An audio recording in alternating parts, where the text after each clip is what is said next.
What's up, everyone? Welcome to the podcast, a show dedicated to talking about all the poggers things in life, like music, content creation, and video games. I'm one of your co-hosts, JesseKazam. And I am not juicy at all. No. But I am currently wearing, you know, those like sweatpants that have juicy on the butt. Oh, yeah. I'm JesseKazam, yeah. and you're Juicy Couture. Is that the brand? I don't know. I don't know. Images, Juicy Couture. Yeah, absolutely. That is Juicy Couture. Brother, are you into some shit that I'm not aware of? Are you like a fashionista? Bro, I know things. Damn, son. Damn, son. What's up, man? How you doing? Dude, good. Just been fucking GeoGuessing, man. Guessing some geography. Dude, it's wild. I'm gonna save. Listen, I know everybody mauls about this, so I'll save all the fucking geoguessing stuff until after. Freaking because square up if you mauled about that shit. Because you can't scan until you see Jesse's head moving more than my head to then figure out where. Bro, we got I get it. All right. We got the mother flipping timestamps in the description, bro. Anyways. Yeah, I don't know. So whatever. But yeah, so I've just been doing that. It's been fucking nice. Pretty wild. It's been wild, dude. There's actually like so many fascinating things to talk about. Yeah, hell yeah. I have got like a dozen clips to show you, from highlights to like pog moments to like suspected cheaters. The drama grows, bro. Yeah, it's a wild world, and I think I've doubled the amount of information in my head for the first 37 years of my life to the last month. I think I've just doubled the information. Just like not even about geography, but just like the total like data, the amount of things. No, just about like road infrastructure of you know, Benghazi or whatever the fuck. Like the most useless information that is indistinguishable from like a superpower. And this is the best thing, dude. I swear, if anybody wants to be someone who has like a crazy parlor trick that they pull out, you know, like there's always someone who's at the parties that's like, want to see a magic trick? Crazy, and you're like, oh shit. You know, they walk around with like a deck of cards. Everybody that sees even my amateur ass 1 month playing, they're like, this can't be real. Yeah, to someone that doesn't play. Yeah. Veritas on a party. Yo. Show me a Ballard from any country in the world. I'll guess it.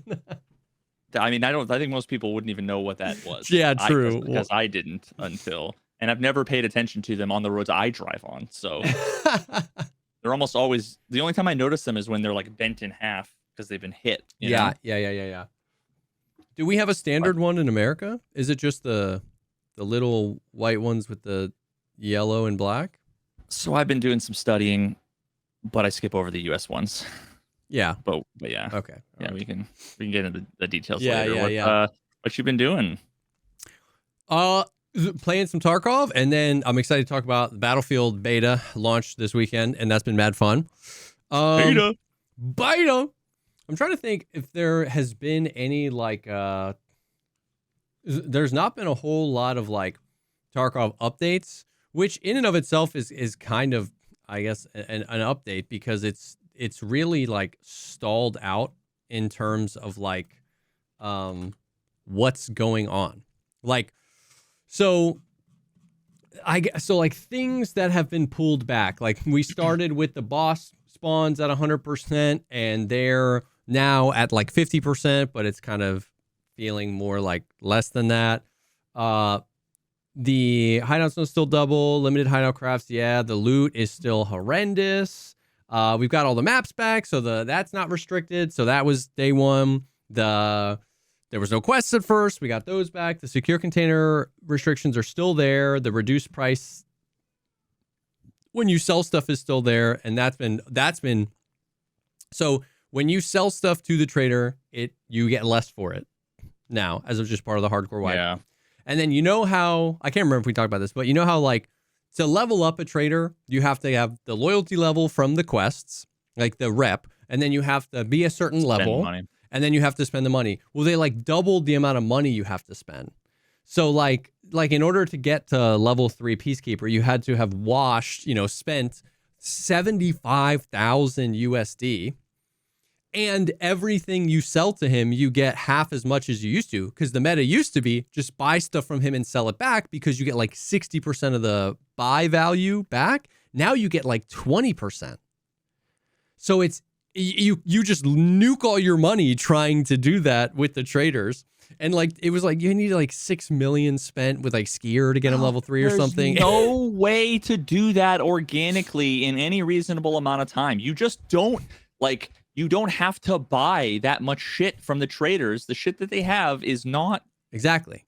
And the hardcore wipe has been about relying less on the traders because they've been like locked and stuff like that. So there's less. Normally you start really churning from the traders when you get to the higher level traders because that's the stuff you want.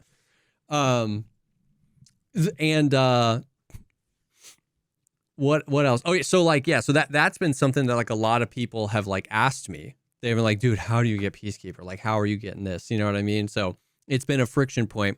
And then for some reason, you cannot buy USD or euros.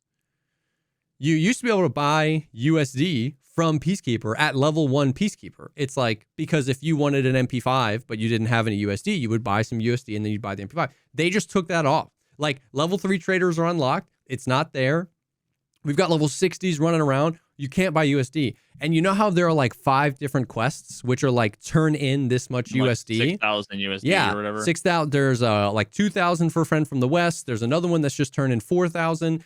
The cargo or spa tour one is turning 8,000. Mentor is turning like 12,000 euros or whatever. And you can't buy it. So you have to either find it, which they did buff a little bit, like how much you can find on scavs and stuff. Or you have to just sell a bunch of your shit at the reduced, the 20% to try and get up to the 8,000 to just hand it right back to them. It's so...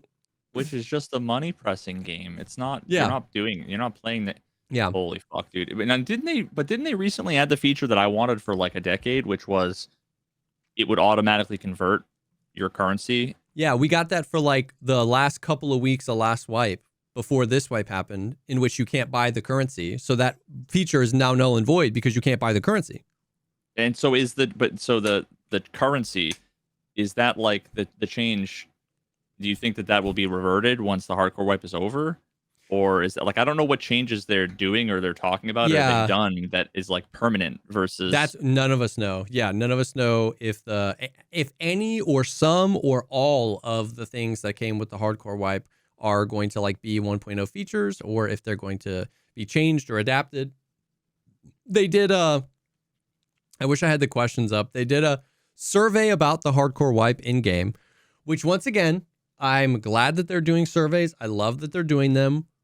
My criticism is again, it's multiple choice and the answers are like like, I mean, this isn't it, but an example is like, how did you feel about the hardcore wipe? Good, great, I loved it, it's awesome. You know what I mean? It was like, that was the meme, because it was like, dude, where can I put this shit's ass? Where's shit's ass? Where's that button? And so there were a lot of like, for me, and sometimes, I feel like I'm just like splitting hairs and being, but sometimes I'm not. Like there's questions about like the flea market. Like, do you like the flea market being taken away? And it's like, yes, I like it. No, I don't like it. And I want to be like, I'd like it if you hadn't done these other changes or if you had thought about this thing, but I have to just put in there, I like the flea market being gone or I don't like it. And I'm afraid if I say I like it and they're going to be like, and everybody says they like it, they're going to be like, oh, cool, we'll just do it just like this. And then, but if everybody says that they don't like it being gone, they'll just bring it back and not change. And it's like, I can't be like, that's not the whole question. We need more than just like, do you like it? Yeah, dude. I mean, it's like, you go in and you get your favorite sandwich. And then all of a sudden they're like, hey, we changed it now. It's a shit sandwich. But we also added a new sandwich. It's fucking tuna salad. And who likes tuna salad? Yeah, for real. Exactly. And they're like, okay, cool. Like, so you ate the tuna salad You didn't like it. You ate the shit sandwich. You didn't like it. And they're like, all right, great. So which would you like going forward? Would you like the tuna or the shit sandwich? Yeah, 2 options. Tuna, yeah. It's like, wait. What if we went back to the, or what if we can we add a sandwich? Can we change something? Like, can I just say bring back the thing we had before? Yeah. Or you know, it'd be great if you had that sandwich, but then made another change, like put mayonnaise on it instead of shit. Yeah. So like, once again, I'm glad they're doing surveys. I'm glad everyone in the community gets to, like, everyone that's currently playing the game, that opens up the game semi-regularly, sees the survey, they get rewarded for it. They give, they give you a bunch of stuff. And I'm glad they're collecting feedback that way, because I like that there's that way and not just like tweets and Reddit threads and streamers, right? Like, I like that. But I just wish the quality of the answers, and I also no, you want them to get opinions from the community.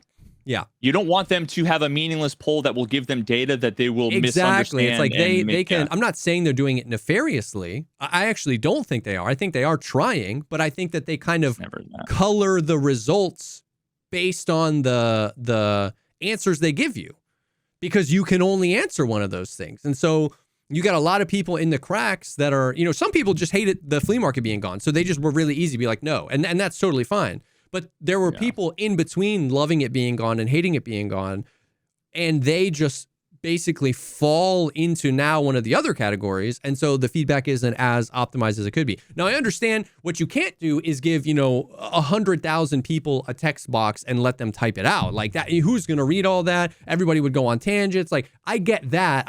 I would love to type something, but like, I get that you can't do that. But I just think that you really need to like consider the answers, or put like a thing at the bottom that's like, my opinion isn't represented here. And then the data you're at least getting was that the options you gave weren't good enough. And then maybe you send another poll, or maybe then you ask some people or whatever, like, but give the ability in some way to be like, hey, none of this represents what I think about it. But we got a survey on the hardcore wipe. But then, so we've been chilling, right? We're a couple weeks into the hardcore wipe. There it is. I'm finding it. A couple weeks into the hardcore wipe, we've got, people that are, level 60 already. You've got people that are, still level 15. You've got everything in between. By and large, all the quests are back and available, except for like the 2 you need to get Kappa by like there's a task called like Perfect Mediator, which is like get level 4 traders with all of them. Yeah. And because they haven't unlocked level 4 traders, you can't do that, which is whatever. But it's like, so we're kind of just chilling. We're in the holding pattern. I'm very much so kind of just like, I don't know, just kind of bored, just trying to figure out ways to have fun. I've kind of done most or all of the quests that I want to do. It's just even more Tarkov-y, where like, a couple of bad runs can really sink the economy because everything is so expensive from the traders and everything is just like whatever. But whatever, well, I'm doing fine. I got a couple million rubles and some gear, and we're finding a way to have fun. And then on the 6th, so 3 days ago, we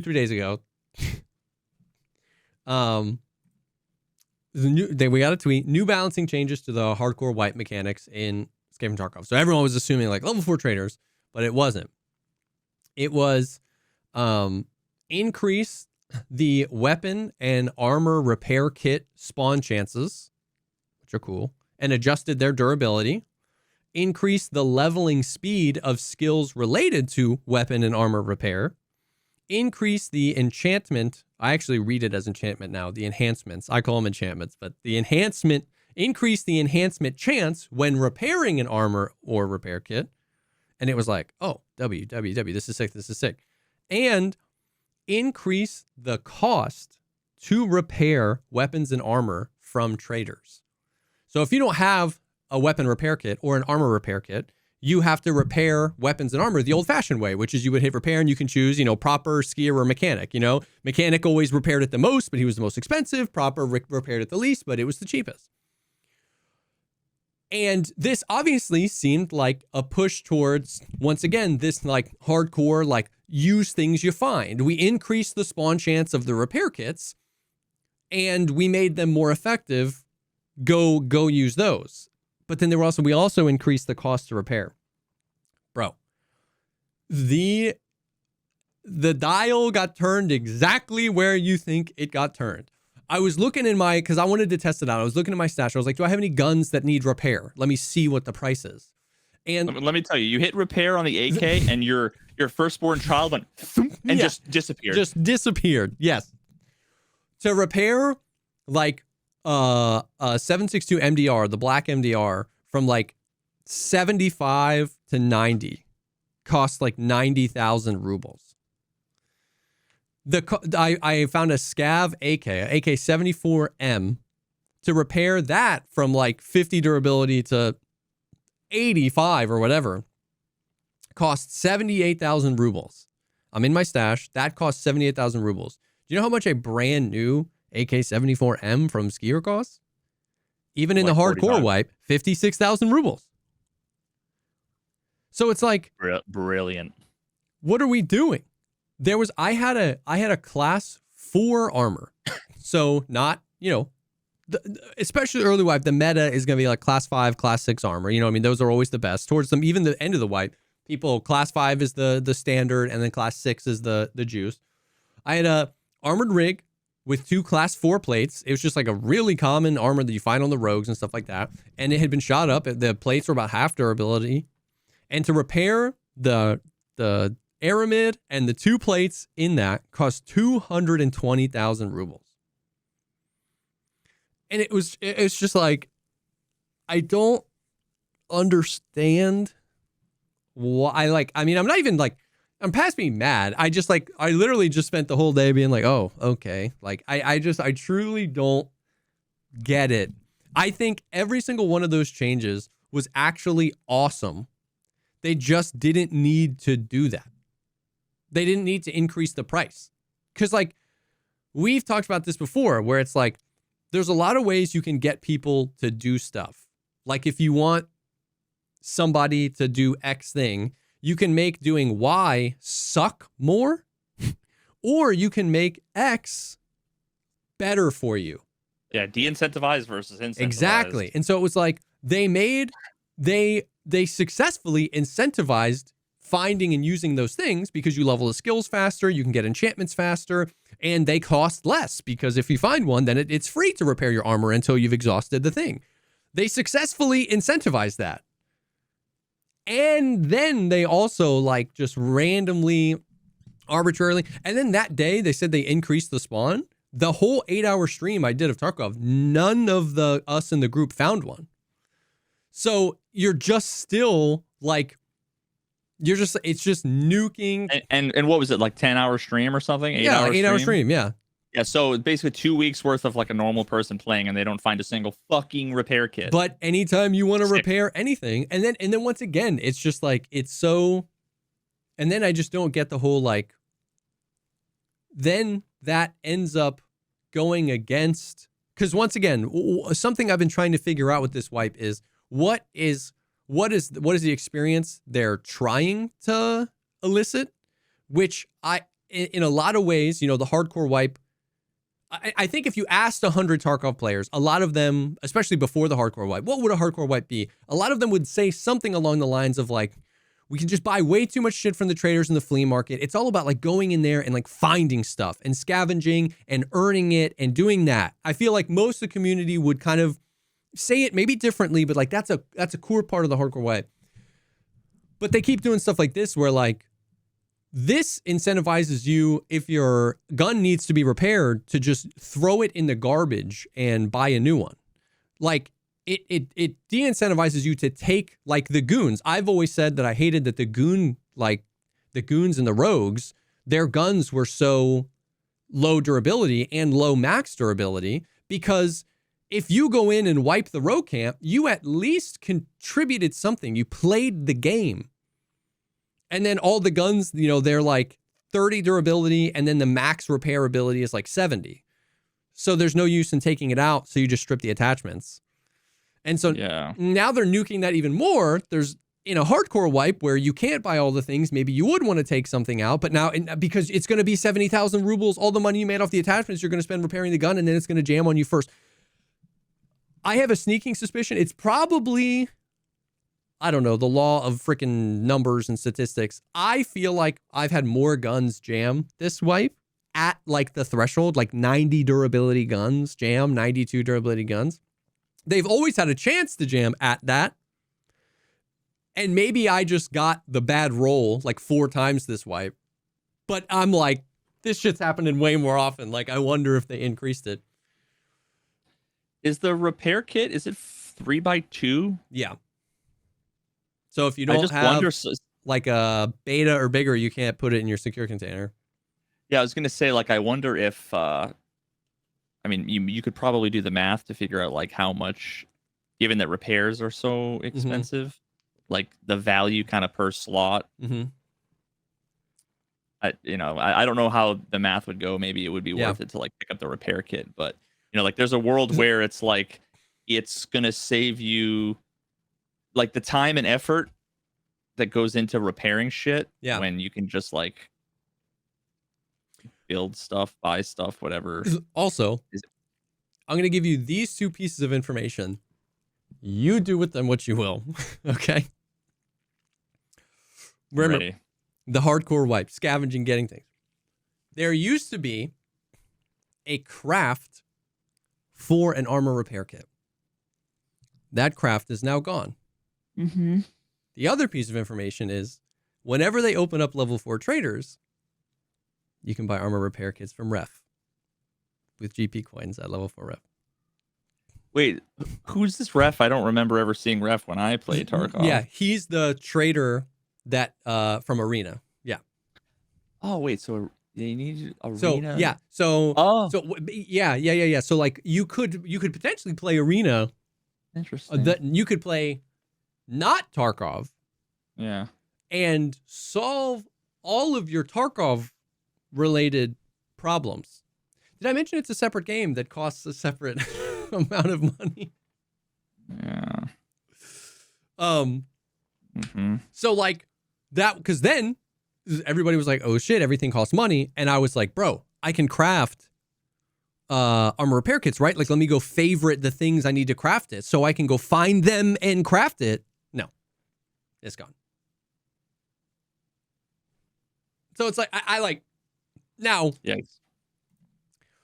Nikita tweeted, what did he tweet? Oh no. It wasn't bad. He tweeted, repair prices are a bit too much, will be changed. Also, these notes do not include global loot spawn chance. Oh, these notes did not include that global loot spawn chance was increased by 25%. And then later, the Tarkov Twitter account tweeted, we made some changes. We adjusted the repair costs for some items, and we adjusted repair costs from skier and mechanic. So, and I didn't check what they were, but they also, like 2 weeks ago, or last week, they were like, hey, we hear you, insurance is a little too expensive. We're going to reduce the cost of insurance by half or something. And I don't know if that was just like a lie, or maybe they didn't mean by half. Maybe they meant by 10%, because it still costs 700,000 to 900,000 rubles to insure every one of my kits. So I haven't been doing that. And yeah. So it's just like, I don't know. I was really just classically kind of flabbergasted at like, what are we trying to do here? Like, we're just, once again, this, increasing the cost to repair a gun affects me minimally because I have 9 million rubles and I play with a squad and it's whatever. But it's like, bro, like if you're a casual, or if you are, or even if you're not a casual, even if you like have played like 7 wipes, but you play primarily solo. I'm sure like I would hate that change. Like I would probably hate the fucking hardcore wipe, dude. I would probably. Oh, by the way, this might be a good time. I want to throw this out there. Okay. Okay. That I'm I'm considering thinking about sitting down. I'm considering thinking about sitting down to weigh the options about whether or not I would want to possibly do one raid a week with you, Pogcast related, for the Patreon. Oh, he's thinking about sitting down and considering doing one raid a week. That would be, bro, it would be Mold Central from both of us, here's bro. the thing. I actually like the mold it builds. True. You're so like, distant from it. CSGO it would probably now, be dude, funny. Yeah. Yeah, it's because I don't give a fuck. Yeah. And because I'm not like planning on progressing, I don't care. You know, so one raid a week would be like 3 extra minutes of podcast content because we would just die off spawn 70% of our raids. I was just saying I would fucking spawn, I'd run, I'd be like, all right, cool, well, see you guys later. Thanks for the fine. Well, it would actually be like 11 minutes of content, 7.5 minutes of matching, and then Anyways, so once again, I don't want to beat the dead horse. I don't want to belabor the point. I was confused as to why they made that change. I feel like they linked an L onto a W. The 4 of those 5 lines I read were sick. It incentivized going in, playing the game. You were rewarded for finding something that helped you getting it out, and then it was a resource that's exhausted. Those repair kits don't last forever, so then you go find another one. It was W's all the way down, and then it was just like, what the fuck? And then I was just like, dude, you guys it just made me so mad. So once again, if you're a non-arena playing solo or just like more casual gamer, it's just like at every avenue. Because like as a solo, I know insurance, like a lot of people talk about insurance as like a squad-based thing, because it often is, right? Like you have a buddy ditch all your stuff. But a lot of solos use insurance very effectively. They get a kill and they immediately like swap headphones, swap helmet, swap this. Instantly what I and you throw your stuff in a bush, and then now you know that you can play out the rest of this raid. And even if you die, you're getting like 70% of your kit back, and that's a huge W for you as a solo. That's the equivalent of like sit down at the blackjack table. You get a blackjack, you take your money, you cash out like the $50, and then you just play with the winnings. Yes, exactly. And so yes, I get that like higher insurance is kind of a nerf to squads, but it's also like a lot of solos. So it's just like it's just an arm and a leg to buy anything. You get pennies for selling anything. It's an arm and a leg to insure anything. It's an arm and a leg to repair anything, and every room has nothing in it. Like nothing in it. Like when Nikita tweeted that, when he was like, that was a global loot buff of 25%. What he was saying was that wasn't listed in the patch that happened earlier that morning. But we had been playing for 7 or 8 hours after that patch when he tweeted that, and we were like, yo, we did not notice. Like in that 7 hours, we looted relaxed room, we looted marked rooms. Like there's no loot. Like I think it was I don't know who we were playing with. He was like, hey, 25% more of 0 is still 0. And it's like, yeah, that's kind of how it feels. So, and then this was, I actually forgot about this. The only other thing was, I got to send you this because Desmond tweeted like, he was like crashing out on Twitter. He was like, 90% of your time you spend playing Tarkov, you spend matching. And then I saw this. Nikita responded with a graph. With a graph, and it's like, what does that mean? Like, this is matchmaking wait time chart in seconds, no anomalies. I can't believe he actually shared that, honestly, because that's like an insane amount of data. Yeah, but it's like, but here's the thing, though. It's like we get wait time in seconds, and we get regions. But that's got to be just like an average of all maps. Or it's just a map and he didn't tell us what map it is, right? Yeah. And yeah, like factory always spawns and always queues in a minute. But streets, like that's the thing. Is like if you're mid to late game, you're doing all your streets tasks, you're waiting 8 minutes to get in every raid, and then you have Nikita say, look though, it's not bad. And it's like, yeah, it is, bro. Like show me the breakdown by map, bitch. You know what's funny? I'll find some anomalies. I just got so confused there because what you said was like you want Nikita to give us more information because it's like ambiguous as to what he's saying. And his first response to his own tweet is, "Can you be more specific? Which server region, which location, single matching, group matching?" It's like, I was like, is this like a fan parody account that's responding? I'm like, oh no, that's him. Oh nope. So I was like, it's cool that he shared that, but once again, it was like, you got the USA region, which is purple, which is somewhere between probably 150 and 200 seconds on average. What's 200 seconds? 3 minutes. 3 minutes. So, but once again, what is this? Is this matching? Or is this click, go, and spawning into raid? Is this all the maps? Is this one of the maps? Like, I can tell you that every single time we queue streets, we're like matching, not queuing in, but matching for like 5 or 6 minutes. And then we, wait for players. We do the thing. We're probably in 7 to 8. You know what I mean? That's a lot longer than 150, 200 seconds. And so now obviously, but then on the flip side, I also recognize my experience isn't everyone's experience. I'm not saying that the data has to reflect my experience, but it was just interesting. He said there's no anomalies. Anyways, and then it was just fascinating because that he dropped this number too. Current CCU is something around 45K in PvP, which, everybody kind of like, a lot of people went crazy about that. The thing is we don't have that relative to anything. We don't know like what's a normal wipe 3 weeks into a wipe. Well, how many people are on PvE right now? What are those Tarkov websites? Those websites that always pretend like they know? The only one I knew of got taken down a long time ago. I have no idea if there's any right now. But see, like part of what I hate about the way that this data is represented is that because it shows everything all at once, everything everywhere all at once. The whole thing becomes fucking hot dog fingers because what you have is you have OCE and NA. Yeah. And it's like players, peak time, they're asleep. Yeah. Peak time, they're asleep. Peak time, they're asleep. Peak time, they're so it's like, it's just annoying you can't like get much at a glance. Yeah. Honestly, if they just like, I mean, I would have wanted to see this with like just NA or just EU or just, just one, because it would be interesting to see the inter-day trends, the time of day trends, but and then also like the individual kind of numbers, and it's kind of a mess. But it is funny. I didn't catch the irony of like, because I saw that and we were talking to chat immediately. I said those things. I was like, what is this though? Is this matching? Is this everything? Is it all the maps? Like, there's lots of questions. I didn't catch the irony of his subtweet of his own tweet being like, can you please be more specific?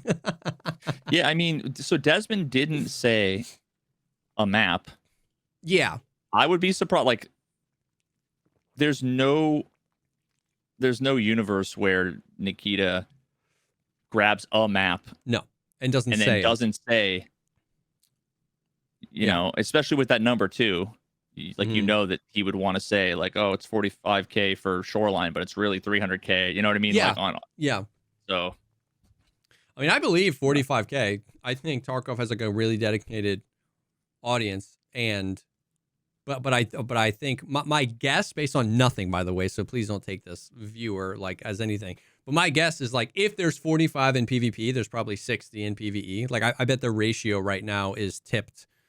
He told us at TwitchCon that it's like 50-50 a lot of times, but I bet it's not that right now.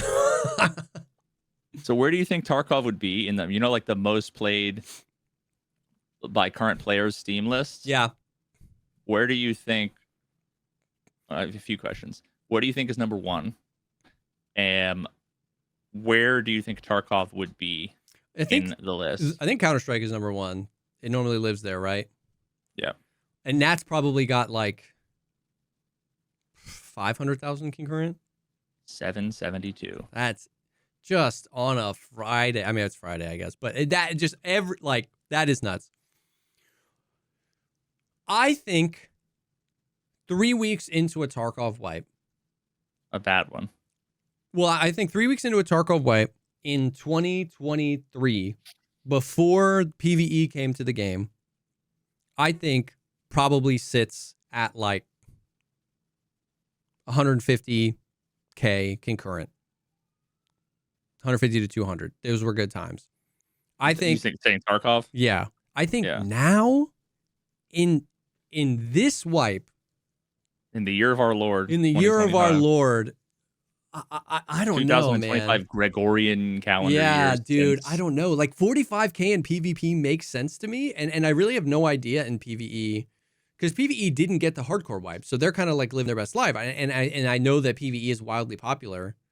Maybe even less, bro. Maybe 45K was like at the high average, and he was taking that. Like maybe Yeah. if he hadn't tweeted that, I would have been comfortable. If he hadn't tweeted that and somebody said, I bet there's like 20 to 30K people playing, I'd be like, that makes sense. Yeah, I mean, like, no shade, because like I hate the whole like look at this player count dead game. Yeah, like, it's not I about hate that too. But there's just something about saying that it has the same number of concurrent players as Stardew Valley that makes me very happy.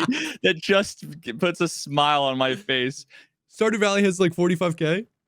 45K. RimWorld 45K. Football Manager 2024 shit, 43K. Dude. Oh shit. Cyberpunk 42K. Okay, that makes it seem less bad. Now once again, yeah, it's currently that would make it like 22nd, 23rd or something. now double it. What's like 90 to 100K? Because I do think that there's a lot of people that play PvE. PUBG. Yeah. Banana. Just banana. There's the 6th game right now with 120,000. CCU is just, it's called Banana. Banana. And I'm not sure. I didn't know that like the Minions had a game. That's the bro. I've never seen the Minions. I don't know anything about the Minions. I don't know what cartoons, what TV shows, what movies the Minions are in. And that's the second Minions reference I've made today. Dang. We saw Banana Tree. And, Banana? that's the only thing I know about Minions is that they say banana. Banana. 90,000 very positive reviews. Oh, it's free to play. Anyways. Oh, it's like Cookie Clicker. Gotcha. Oh, gotcha. Gotcha. So that's Tarkov. Let's get that out of the way. Hardcore wipe's still going strong. Some minor changes. Nothing worth talking about again after that. Before we move on and talk about Battlefield, I do want to take a quick second and thank the first sponsor for this episode, and that is MANDO.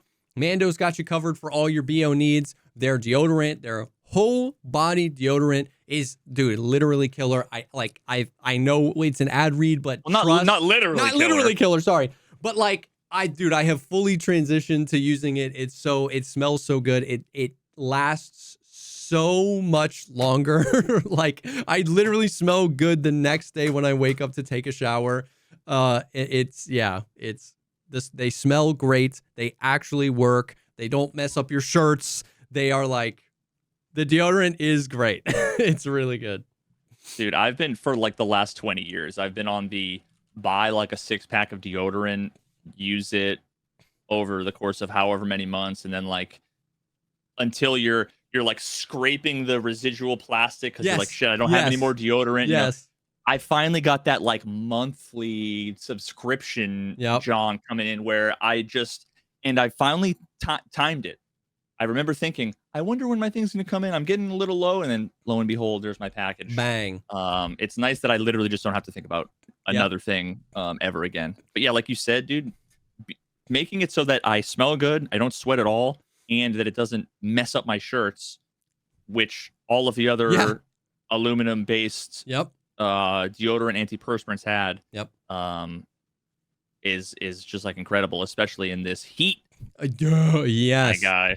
It's killer. I love that they have options. They have unscented if you want to wear cologne. They have a bunch of different scents. They all smell great. You can do the stick deodorant. You can do spray deodorant. You can do like cream deodorant, so that it can go anywhere. You can basically give yourself like a shower with some spray or some cream, get in the grundle, get in the pits, and you're like a whole new man. I was mad when I was in Texas and I didn't have the wipes. I'm like, I made a mistake. Dude, they got the wipes that smell great too. Oh my God. So it's awesome. Mando's great. Created by a doctor who saw firsthand how normal BO was being misdiagnosed. It blocks odor all day, up to 72 hours. All products are baking soda free, paraben free. It's awesome. You got all sorts of choices. And by the way, you saved this. We got a comment on one of our by Nick. God, Nikki. Gang, I tried Mando just solely based off of how you guys review it. And I can honestly say this is the best shit I've bought in a while. I'm a Mando boy from here on out. Literal Cinema. Unsolicited comment Review. 5 stars, Cinema. 5 out of 5. Cinema. So Mando's starter pack is perfect for new customers. It comes with solid stick deodorant, a cream tube deodorant, and 2 free products of your choice, like mini body wash or deodorant wipes, and free shipping. As a special code for our listeners, new customers can get 20% off site-wide with our exclusive code. Use code POGCAST at shopmando.com for 20% off plus free shipping. That is code POGCAST at shopmando, shopmando.com. Please support our show and tell them we sent you. Mando's got you covered. Protect your pits and smell great doing it. Thank you to Mando for sponsoring this episode.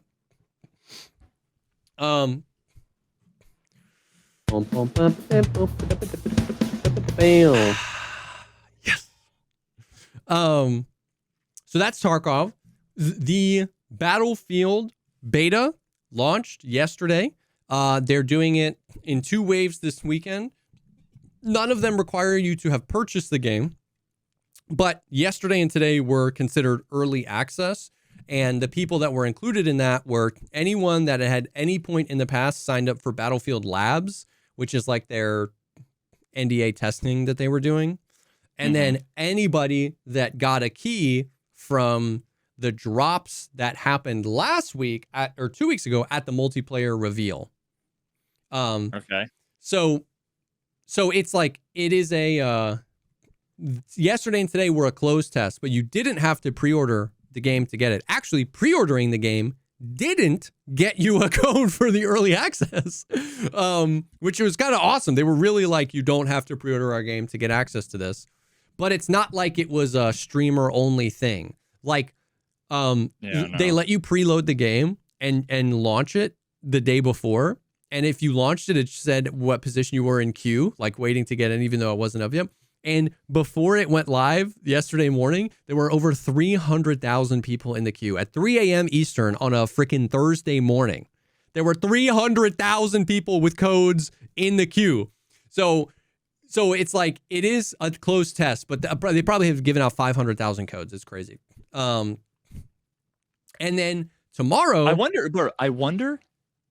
There's a world where if it's just free to play, like free to jump in, they get less people to play than if it's free to jump in with a code. There's that scarcity that people 100%. Need. I actually really think you're right. And I think that part of it is like maybe them, like, if they dole out codes, then they know how many they've doled out and they can like prep the servers for that and then get a few days of that. And then tomorrow it just goes open. So Saturday, weekend, full open, anyone can play. You don't have to pre-order. You don't get access early if you pre-order. It's just play Battlefield 6. We believe in our product. Go play Battlefield 6. And so I'll preface this. Well, I'll go ahead and say I am having a tremendous amount of fun. Now, I want to get ahead. Like, yes, I am in the honeymoon phase of the game because there's a lot of hype and I'm playing with my friends and I could play Monopoly with my friends and have a good time. Also, yes, part of it is I'm extremely burned out on Tarkov and watching paint dry would be more riveting than playing Tarkov for another day. So I've been trying to and then thirdly, we talked about this last week, I'm not a Battlefield guy. So I'm not like playing it and going, does this give me the vibes of the experiences I had in Bad Company 2 or in Battlefield 4, which I know is really important to Battlefield people, but I just don't feel equipped to answer the question. You know what I mean? Because people are like, dude, what do you think?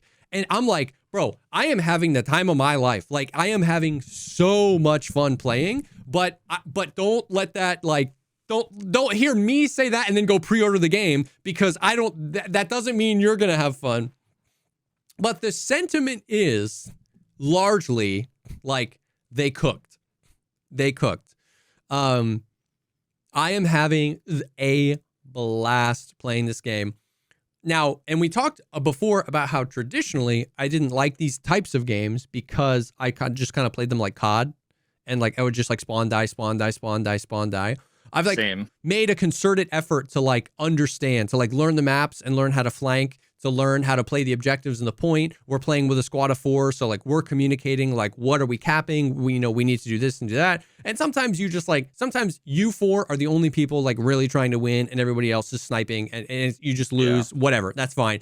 But I've just made a concerted effort to try and like play Battlefield, and I don't know if this is just because I haven't played a lot of Battlefield or because they really cooked with this game, but I have gotten some like, they call them Battlefield moments, like stuff you don't get in COD, where like you swing a corner, you go, you kill a guy, you kill a guy, a tank shell goes right over your head, the building next to you explodes and rubble pours out. There were 2 guys up there sniping. Now you see them, you go, and then you get freaking nuked across the map by another tank. Like, I have had moments where I was like, that was a trailer for a video game. Like what I just experienced.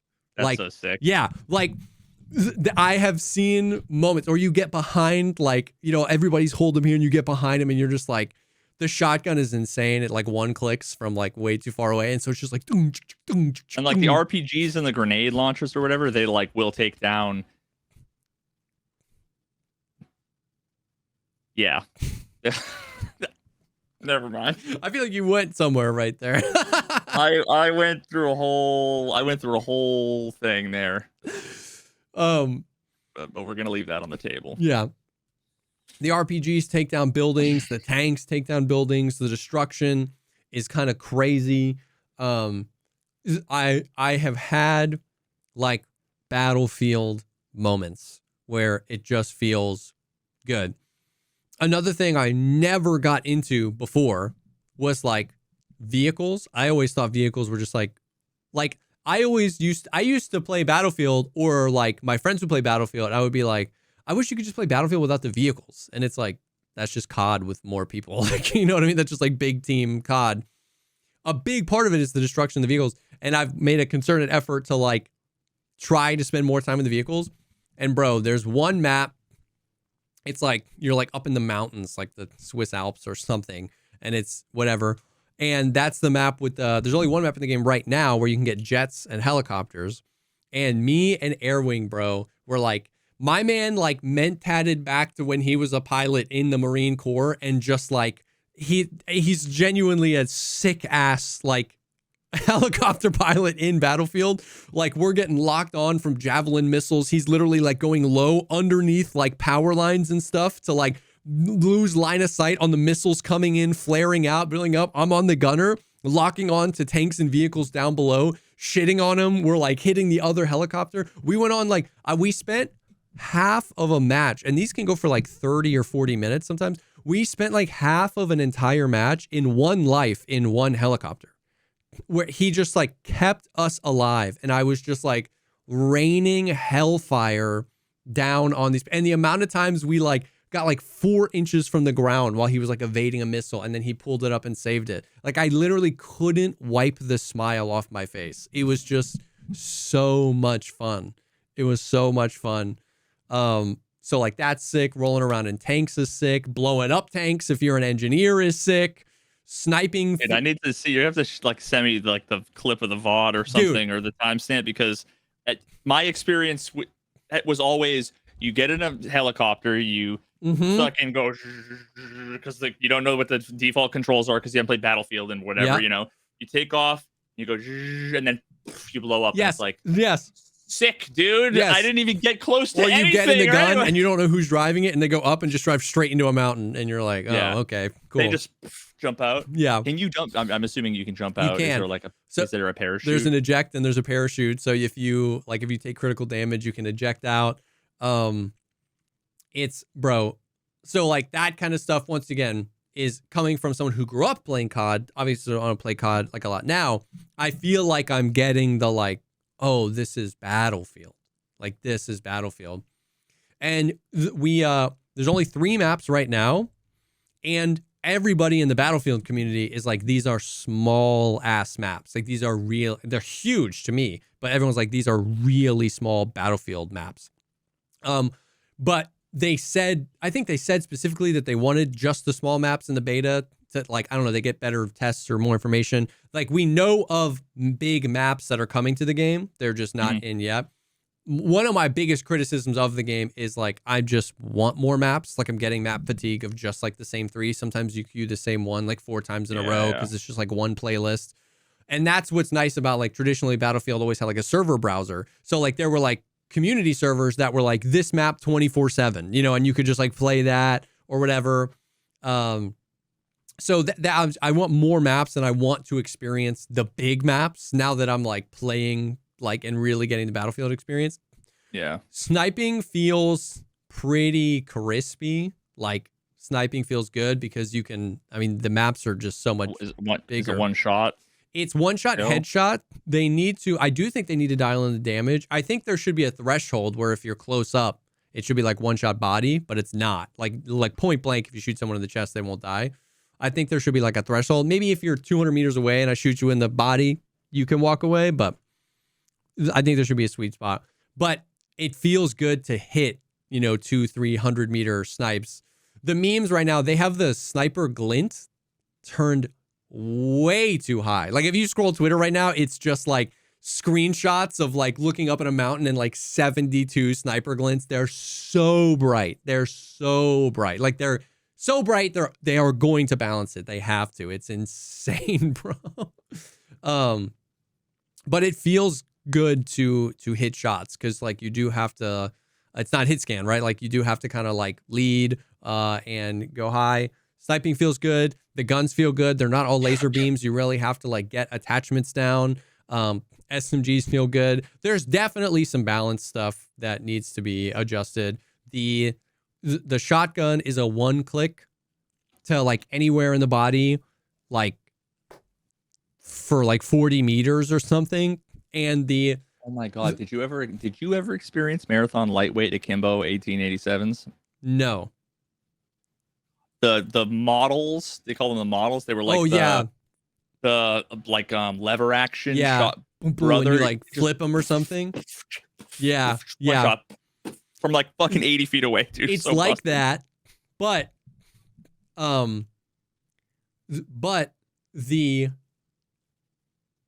assault class, their perk is that they get to equip as one of their gadgets another primary weapon, and the assault class defaults that to a shotgun. So it's that powerful of a shotgun, but none of the downsides traditionally of using a shotgun, which is like you have to be close range because your other weapon's an M4 that you can put like a 4X on.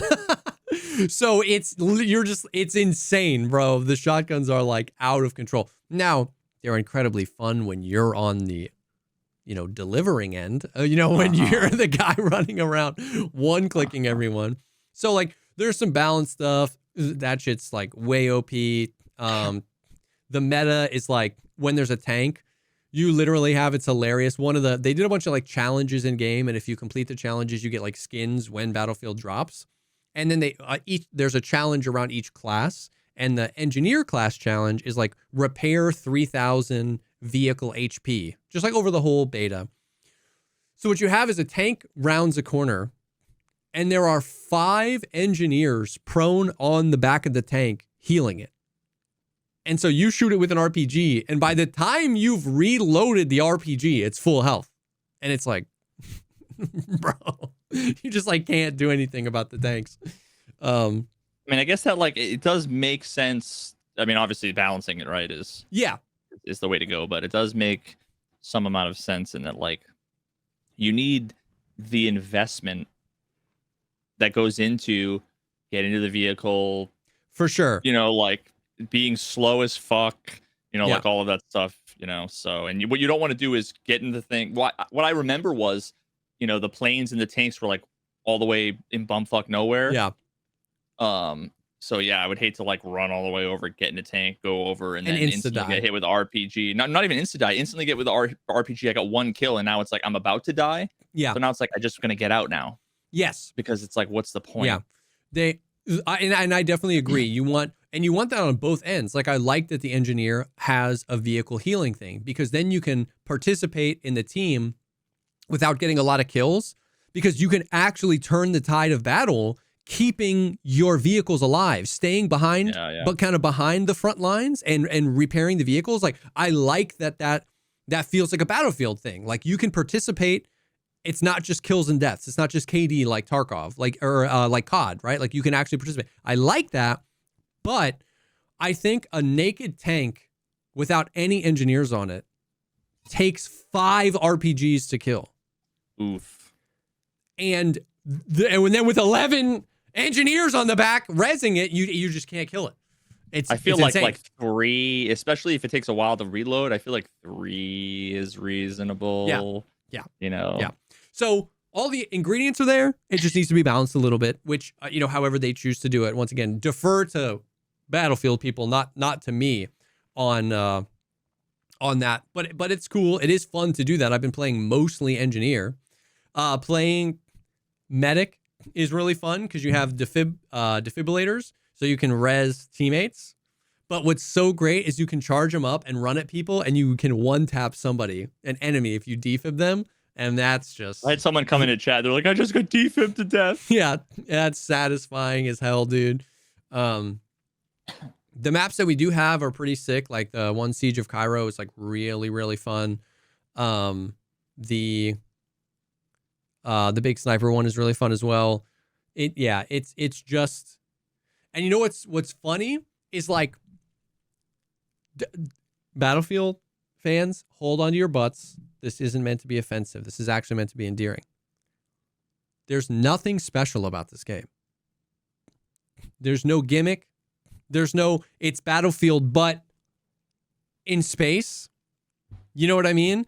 There's no, it's like, I was talking to my wife about this. My wife. Like in any other game, it would be considered a criticism to say this looks just like this game from 10 years ago. But that is the highest praise of people that are coming in are giving it. Like, people are like, this looks like Battlefield 4. This looks like Bad Company 2 or whatever. Like, and so I really respect that they, in a world where it feels like nobody has the balls to do this anymore, they were like, they didn't iterate on anything. It's just Battlefield. I would love like COD 4. Yeah, right. Not remastered, but like just get like almost like DLC with new graphics. Yes. Like, I just want the same shit. The game looks amazing. My PC is obviously out of control, so I don't judge. But I'm getting like 150 frames, 1440p, everything set to ultra. It's modern. It looks amazing. The destruction and destructibility of the maps has obviously been updated a lot since the past couple of years, and it's like it's crisp. It looks good. The settings are insane, dude. There's audio profiles, and there's one called War, and their sound design. Is it just like painfully loud? No, it's this is the game, right? This is the dynamic range of the game. It does this. And so, dude, you're like around a corner, and then the building next to you blows up, and the dynamic range is just insane. Your own footsteps, the gunshots sound really good in Battlefield. Damn it, you're making me want to play it. Stop.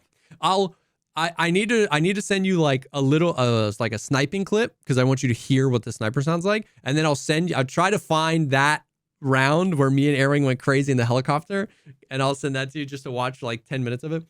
But like, the guns sound good, the audio sounds good, the menu is insane. You can turn the HUD completely off if you want.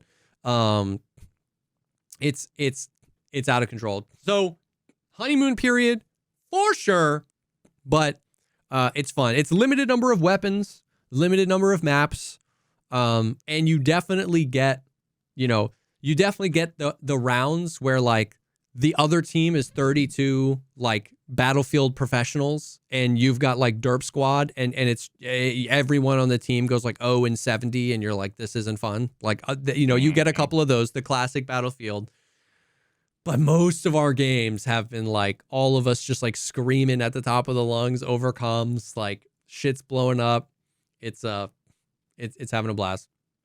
So, the only thing that like people have caused some people trouble is like, secure boot in Windows in your BIOS. It's like I don't know. Apparently, once again, I'm ignorant here. Apparently, it's called like 72 different things depending on the manufacturer of your motherboard, and if you're on Windows 10 or if you're on Windows 11. I don't know. Mine was on by default, but you have to have secure boot on in order to boot up Battlefield. And because you have to go into your BIOS to turn it on, if it's not on, there are some horror stories bubbling up of like settings getting changed and then people's PCs bricking or blue screening on repeat. I'm not genuinely, if I had to turn it on, I'd probably fuck something up. I don't know nothing about Windows. I don't know nothing about BIOS. I'm on Windows 11, so it was on by default, but you have to have that on. And then I even heard that Call of Duty Black Ops 7 is going to require it on as well. And it's just like another layer of, it's not anti-cheat, but like, I'm pretty sure what it is it's like Windows basically reports if it has noticed anything that has been altered and then just provides that to the program that's asking for it. And so it's not like BattlEye anti-cheat, but they can use it in combination with an anti-cheat to try and just like help detect more things. But yeah, so that has been causing some issues among the community. Dude, related to that, I've seen a ton of, they like look like they're smaller content creators. They have a few thousand followers. Some of them seem like maybe they're on like esports teams, although like, you can just fucking say, like this, I'm on it, I don't know. But it seems like some of them, and then a lot of them get a lot of engagement. I don't know if they're paying for it or what, but I've seen just a ton of clips of people who are like, practicing for Battlefield, or, this is my Battlefield gameplay.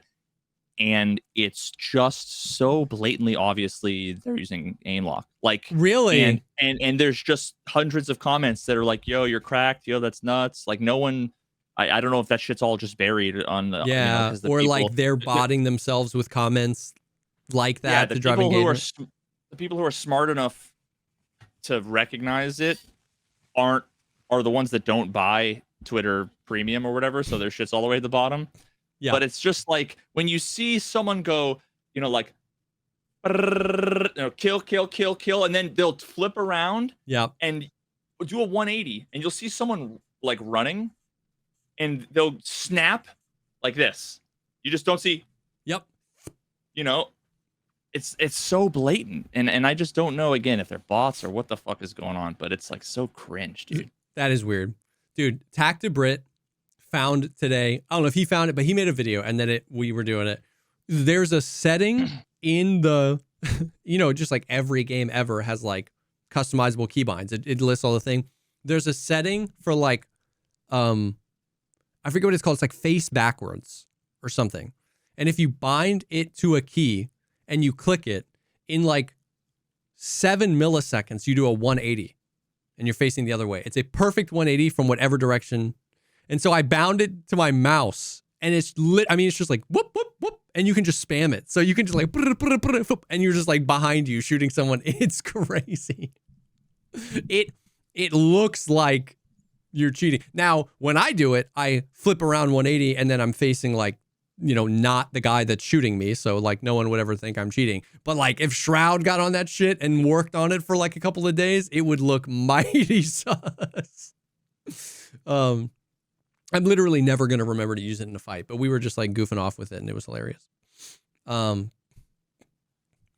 yeah, I'm trying to figure out if there's anything else to say. I think I'm sad that they're only doing it on the weekends, like Thursday, Friday, Saturday, Sunday, and then it goes down Monday, Tuesday, Wednesday, and then next Thursday, Friday, Saturday, Sunday is weekend 2 of the beta. They're adding another mode, they're adding another map.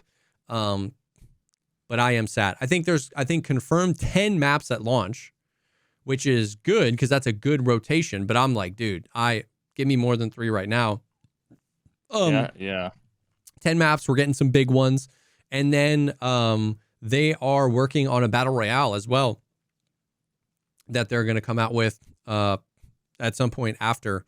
all the rumors, and it's pretty much, I mean, they confirmed that they're working on a battle royale, but all the rumors at this point are like, they're going to launch the game October 10th, and then a couple of months later, they're going to drop the battle royale for free. You don't have to buy Battlefield to play it, which is exactly what like Warzone did. That was Warzone for Call of Duty. Battlefield did a battle royale in Battlefield 5, I think, called Firestorm. And apparently it was kind of like, it was like a cult classic. Like a lot of people really liked it, but you had to buy Battlefield in order to play the battle royale. And so it just like never really took off. And so a lot of people are really excited about that. I think a BR with like the destructibility of a Battlefield map and like a modern setting, could go crazy. They're gonna buy like, they're like head of monetization or someone was talking about how they don't want to go. He like literally threw shade at COD. He was like, we don't need any like Nicki Minaj skins or something in Battlefield, which is so true. And they will build a shit ton of goodwill if they don't do that. Here's the problem though. You know what they won't get if they do that? Money. Like, I hate the Nicki Minaj, Ninja Turtle, American Dad, Beavis and Butthead freaking skins in war games as much as the next guy. But what I'm just saying is that like EA wants money and those skins only exist because people freaking buy them. So I think once again, their reputation would benefit a lot, especially since the past few Battlefield games were not that great from them keeping it grounded with the skins. But time will tell. But overall, man, I'm having fun out of 10. Overall, fun out of 10. And that's it. That's all I care about. I'm having a blast. I don't know that I could put 7,000 hours into this game, but maybe I could. I don't know. I'm just kind of counting down the days to Arc Raiders, and this is going to be an absolute blast. They've got, remember like Forge from Halo, where you like literally every asset in the game was available in Forge and you can make your own maps? They're doing that in Battlefield. It's called Battlefield Portal. Like they showed. Whoa, that's actually huge. They showed in the trailer, you know, all those games, you played a couple of them. The games that were just like a bunch of random assets, but it's about climbing as high as you can and you fall. Yeah. They showed in the trailer for Battlefield Portal, like one of those made with the Battlefield. I was going to say, assets. people are going to make like escape rooms and shit in there. Like, they mentioned hardcore servers. Maybe I'll play Battlefield. Yeah. They mentioned hardcore servers, parkour servers. Like, so in Portal, you're going to be able to get all your like, you know, this map 24/7, snipers only, whatever. But you're also like, people are going to make an extraction shooter in there. Like, I'm sure, you know what I mean? They're going to make hardcore servers. They're going to make like all sorts of stuff. So Portal could be sick. I think there could be some like really cool crafted maps or experiences there. So yeah, I'm bullish. They're doing really good. They're doing really good, and it's really fun. And if you haven't played it, tomorrow you literally don't even need a code. It's free, and next weekend it's gonna be free. And is it like 300 gigabytes? It's like 40. Okay. Yep. Yep. It's cool, man. It's cool. So that is Battlefield. And before we move on, I do want to take a second and thank the second sponsor for this episode, and that is The Perfect Gene. And boy, did they really deliver on that name. The Perfect Gene, they are stretchy. They have quite literally every cut imaginable. They got boot cut, they got straight cut, they got skinny, they got slim, they got every color you can imagine. They got gray, they got whitewash, they got with the holes in them, they got dark, black, gray, white. They have everything, options galore. They are incredibly comfortable. They're stretchy, the perfect amount to be like practical, but they still feel like jeans. They don't feel like spandex or sweatpants that just look like jeans. Like they feel like jeans. They are incredible. Yeah, for years I've been kind of like wishing to have a pair of jeans that like I can have, you know, I say forever, you know, I don't know if I'll always fit into these. I can't make any promises, but like a pair of jeans that isn't just gonna last me a year. Yes. Like for some reason I just always end up, they get holes in them. They just they you know, they don't look the same anymore. Yep.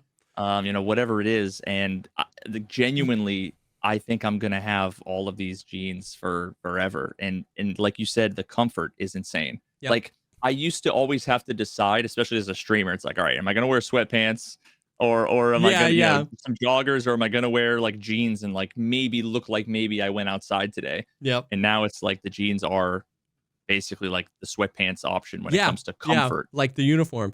100%. I was that guy for forever where it was like, I'm not going to buy nice jeans. Like, that's a waste of money. These jeans are $20.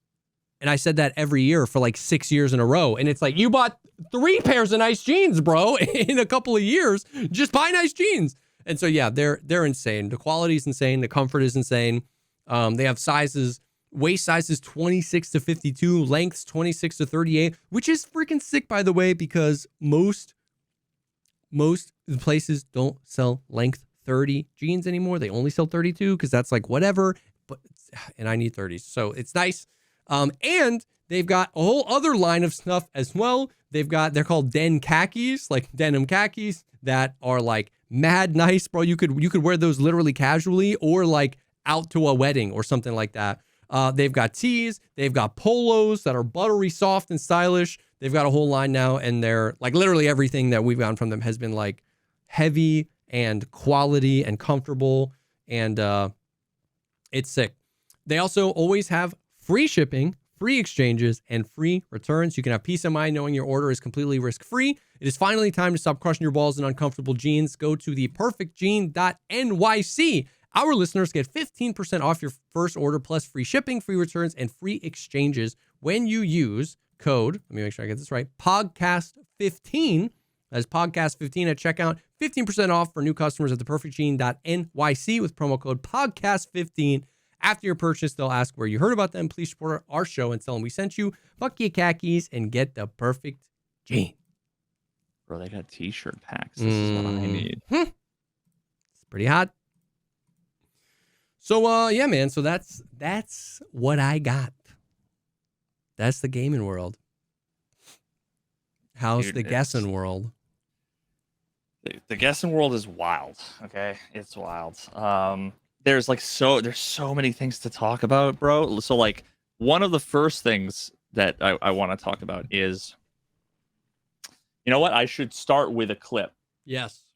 To give you an idea. Okay. So they like legitimately have a system where you can go in and watch the previous games, like from both perspectives. Like they record all the inputs. So like you can see like where they were like zooming in and stuff if they were looking. Yeah. So let me see. I'll put this up here. It's always gonna be in one ear for like 2 seconds. Okay. Mono e mono. Come on. Or maybe not. Actually, you don't even need sound here. So this is me. Dirt path. You see me just looking around, right? Mm-hmm. I'm like scanning. And I realize now, I'm like, oh shit. I wanted to look at the opponent. And this is his round. Okay.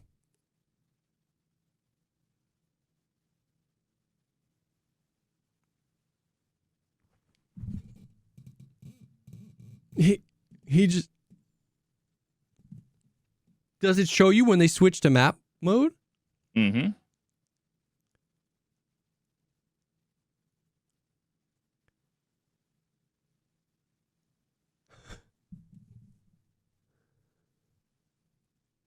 Okay. How close is he? Like fucking 30 feet down the road. That is, I don't even know anything about GeoGuessr other than what you've told me. And that's the most sus. Because like, he had literally I'm not saying this is how he would have done it, but he had literally plenty of time to like zoom in, screenshot, put that in an image search, and then just point where Google tells him in it. He was looking at a traffic sign. Just type in North Street, Main Street, intersection. You know, these are like, it was like, you know, Marnev Carp, and like, it was, you know, very specific names. And if you Google it, the first result is Google Maps. You just click on it and it expands, and it's like, oh, okay. That's insane. So there's oh my god, it's so like multi-dimensional because it's so easy to play perfectly legit and look like a cheater to for different reasons at all different levels. Interesting. Yeah. And then but that's the problem, is that this game, unless you are playing in like a LAN tournament up on esports stages, right? You'll always never know exactly if what they just did was based on their knowledge or not. You could have, like, I have a Photoshop document up with I wonder if I can even pull it up on my laptop for like studying basically. Yeah. And yep, here it is. And I could just have it on my screen. Yeah. And now that wouldn't give me the answer, but it would allow me to just, it's like, it would be like having a map of the United States, and if the game you were playing was fill in the name of the state we point to, you just go Illinois. Yeah. So here's one of the things I've been studying, and I've gotten to the point where I get pretty much all of these, I'd say 85% of the time. You're going to vomit, okay? Oh, no.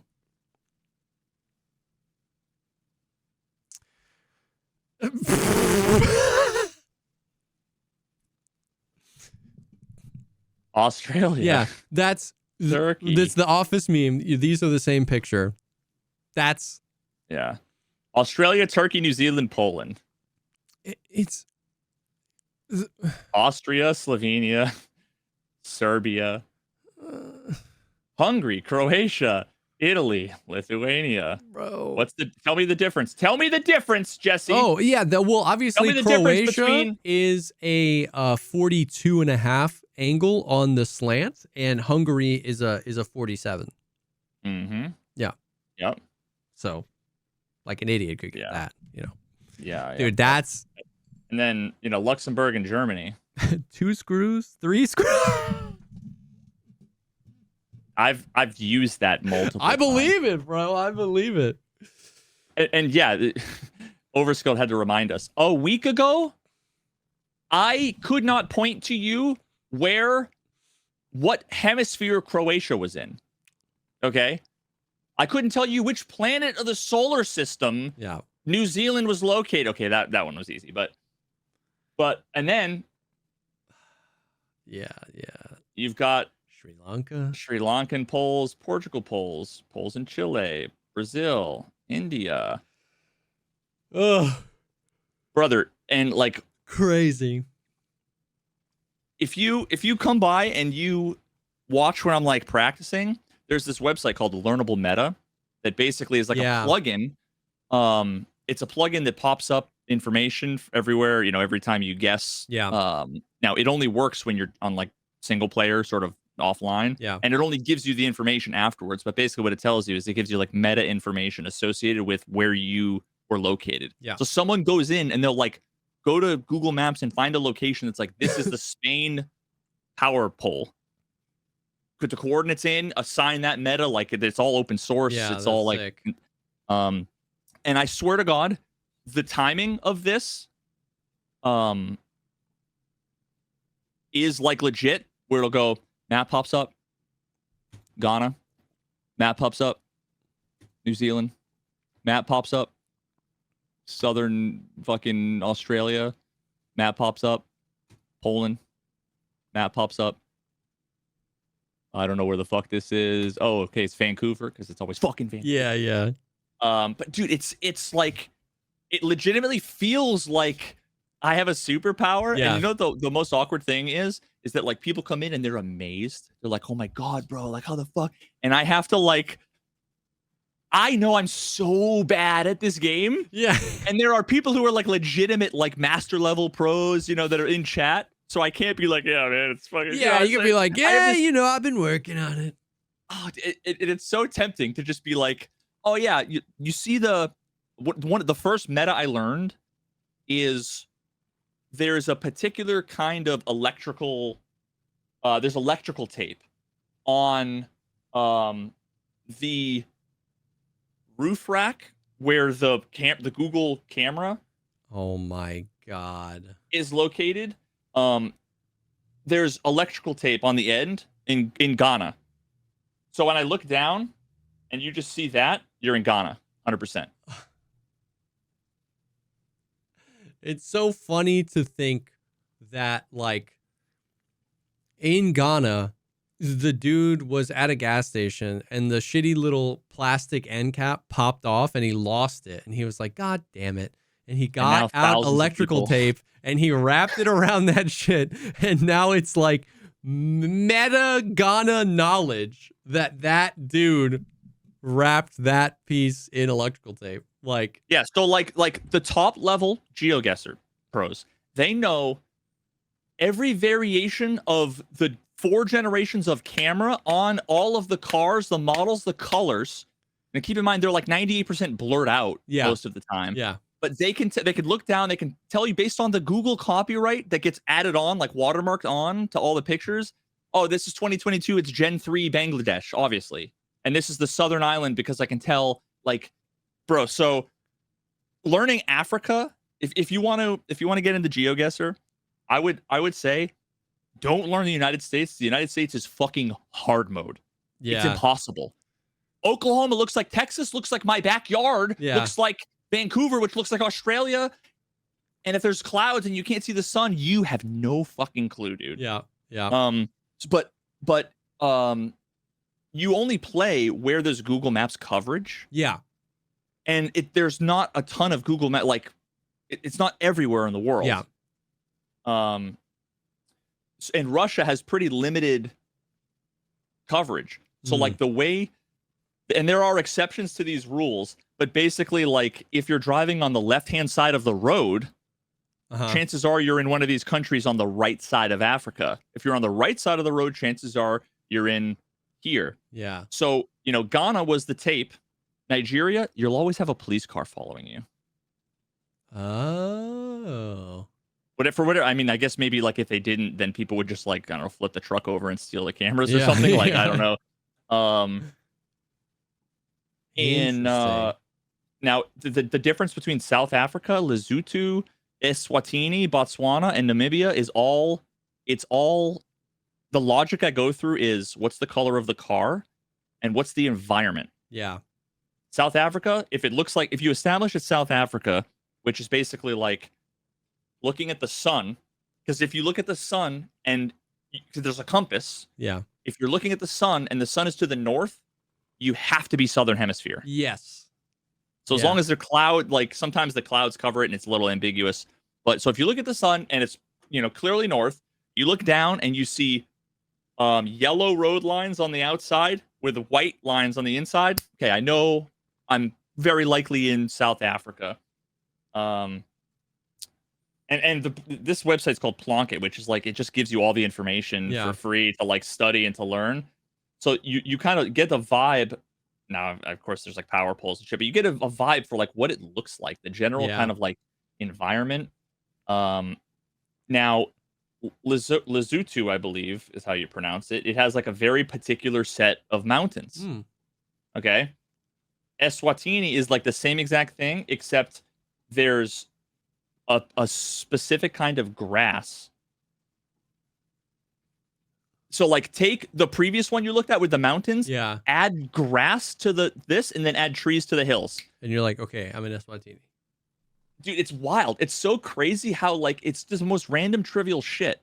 But and what's so rewarding is when you're like, the country I'm in, it looks like it has German architecture, but the language is like Russian. And why does it like look like French language on this one sign? And it's like, oh, you know, whatever, I'm making this up, but like Geneva is like right between those three countries. So like culture, and when that works, it's incredible. And you're like, oh, I'm a god. So when I see the blue car and there's the grass on the side with kind of the hills, I'm like, I must be in South Africa, but near Eswatini. You know what I mean? It's like, oh my, yeah. And bro, I get instantly I'm within like 20 miles of anywhere in the world. Yeah. With like a couple of weeks worth of information. Yep. It's so crazy. But so with that in mind, if you're playing GeoGuessr and they pull up the state you grew up in, yep, you're gonna go. You're gonna say, "Oh, I know exactly where this is." Click, and that would look like it would look mad completely sus. Yeah. If you just watched, like this happens to me all the time, like 3 times today, because I've been watching GeoGuessr like highlight videos with there's a channel Zigzag. It has an 8 in the middle. Okay. Zigzag, and Rainbolt is like the most famous guy. And I pick up on the little meta things because they're always talking about all these little things. And so there will be like little niche pieces of information that, like, if you don't know it, it's indistinguishable from magic. Yeah. It just looks sus. So, and when you're at like a lower level, and you don't even know what you don't know. Yeah, certainly. Kind of everything looks sus, but then also it's really like so many people at a low level just Google. Yeah. And when you play competitive at a low level, it's pretty much limited to like a few countries and it's all capitals. Yeah. Yeah. So it's like easier to cheat. And it's not like a game you download, right? It's just like in a browser. You can get the Steam client, but don't. It's like you can only play competitive, and it costs the same amount. Oh, so just but like it's like, well, and what I'm saying, so it's not like there's an anti-cheat. It's like cheating in chess, right? It's like you just could have the engine up on your other monitor. It's just like don't. You know what I mean? Well, yeah. So now they do have an Overwatch system. So like if you're high enough rated, yeah, that makes sense. Suspected because you can report people, and it basically gets put in a queue where then people judge it. I've seen a lot of those videos, and part of what I'm saying about the whole cheating thing being really ambiguous is like I watch a lot of people who are like triple my elo because there's an elo in GeoGuessr. Yeah. And it's like they're like they don't understand why someone did a thing that just makes sense to me. Or it's niche information. You know, like one of the people I was watching, they said that this person was guilty because you can say not guilty, insufficient evidence, or guilty. And they said they were guilty because they were like, I don't know how they would have known this thing. And I like recognized like this particular stone wall is like a New England thing. Like in New England, you see these stone wall, and it's like, so you just click on New Hampshire, right? And it's like some percentage of the time you're just going to get pretty close. Yeah. But if someone doesn't know that piece of information. Yeah. But so that also allows this whole gaslighting kind of thing where it's like, what they did was so sus. I'm so confused. And there's always what if they just went there on vacation when they were 11 during summer camp? Yeah. There's always, so it's like, it's so infuriating.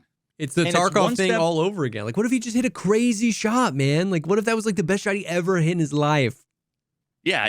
And that's the other thing too, is that like the context gets lost a lot because, you know, I know the kinds of things that like my elo, we all know the Africa Google trucks. We all know the, you know, Australia versus, like, we know a certain amount of things. Yeah. But we don't know regions. We don't know a lot of this. Like Russia is literally like half of the goddamn planet is just Russia. Yeah. Yeah.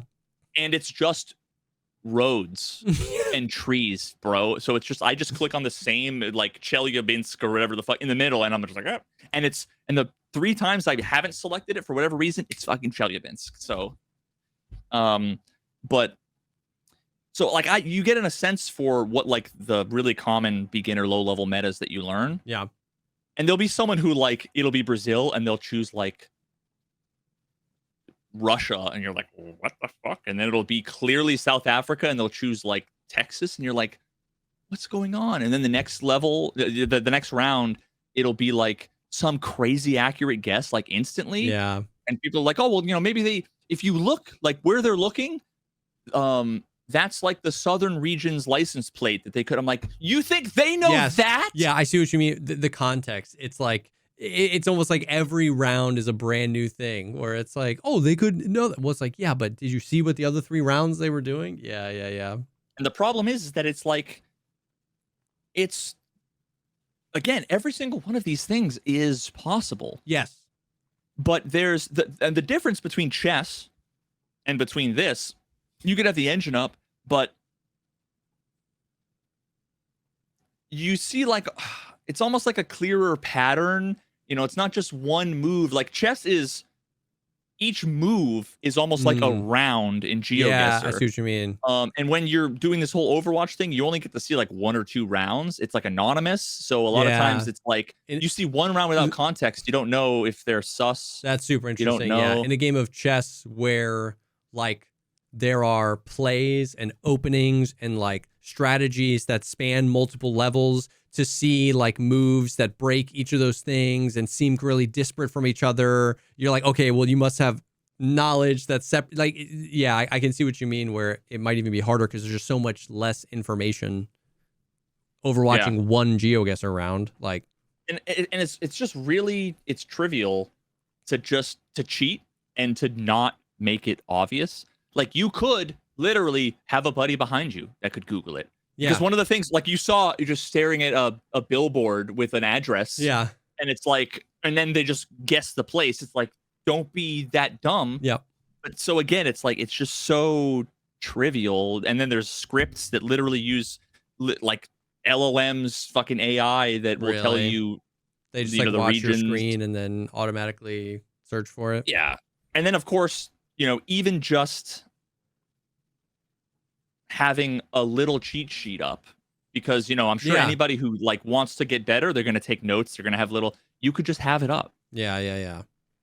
So it's just, and that gives you a massive advantage. Yeah, for sure. Every round, I see a thing that I'm like, oh, I don't remember if that's Lithuania or, you know, Brazil. I recognize this, but I don't remember. If I could just go, oh, like literally, I've got fucking like, yep. I could just look at this. Yep. And, you know, and the way the game works is you just kind of gotta have to like trust that the people aren't gonna, you know, so it kind of sucks. There were a lot of times it just doesn't, things don't make sense. You get bad vibes, and I don't know how much of the bad vibes are reasonable. Yep. Or I'm ignorant to what I'm ignorant about, but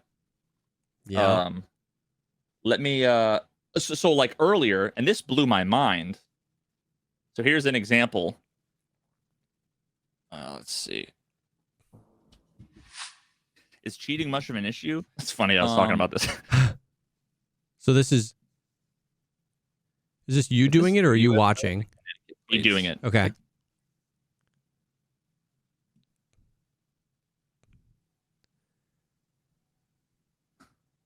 Welcome to New Haven. I recognize the license plate. Yeah.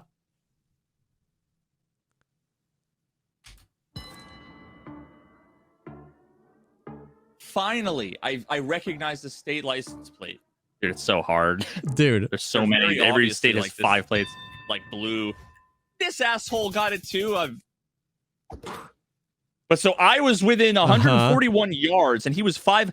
And he's from what is this, Germany? It's like, God damn it. How would you'd expect the guy who lives 2 states over to get it, right? Yep. Not the guy from Germany. I was like, I got a 5K, and I literally, so it's 2 points of damage out of 6,000. When you got a 5K. Cool. It's just like so depressing. But there have been a few that are just, even I didn't expect. And you'd be surprised, bro. The pieces of information that you use.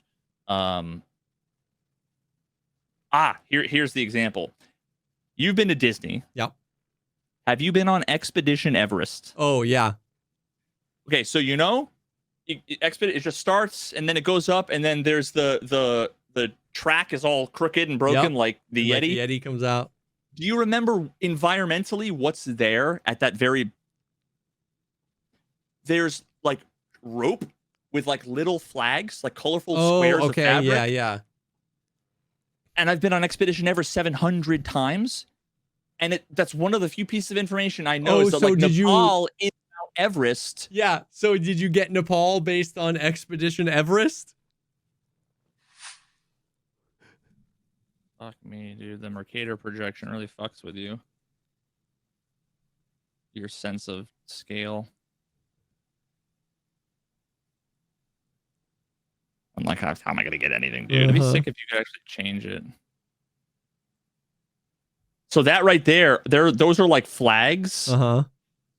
Sometimes they're a lot more colorful, but this was just an example I happen to have. Yeah. That I clipped. All right, this is giving me like Nepal again. When I see like big flags and shit next to like mountains.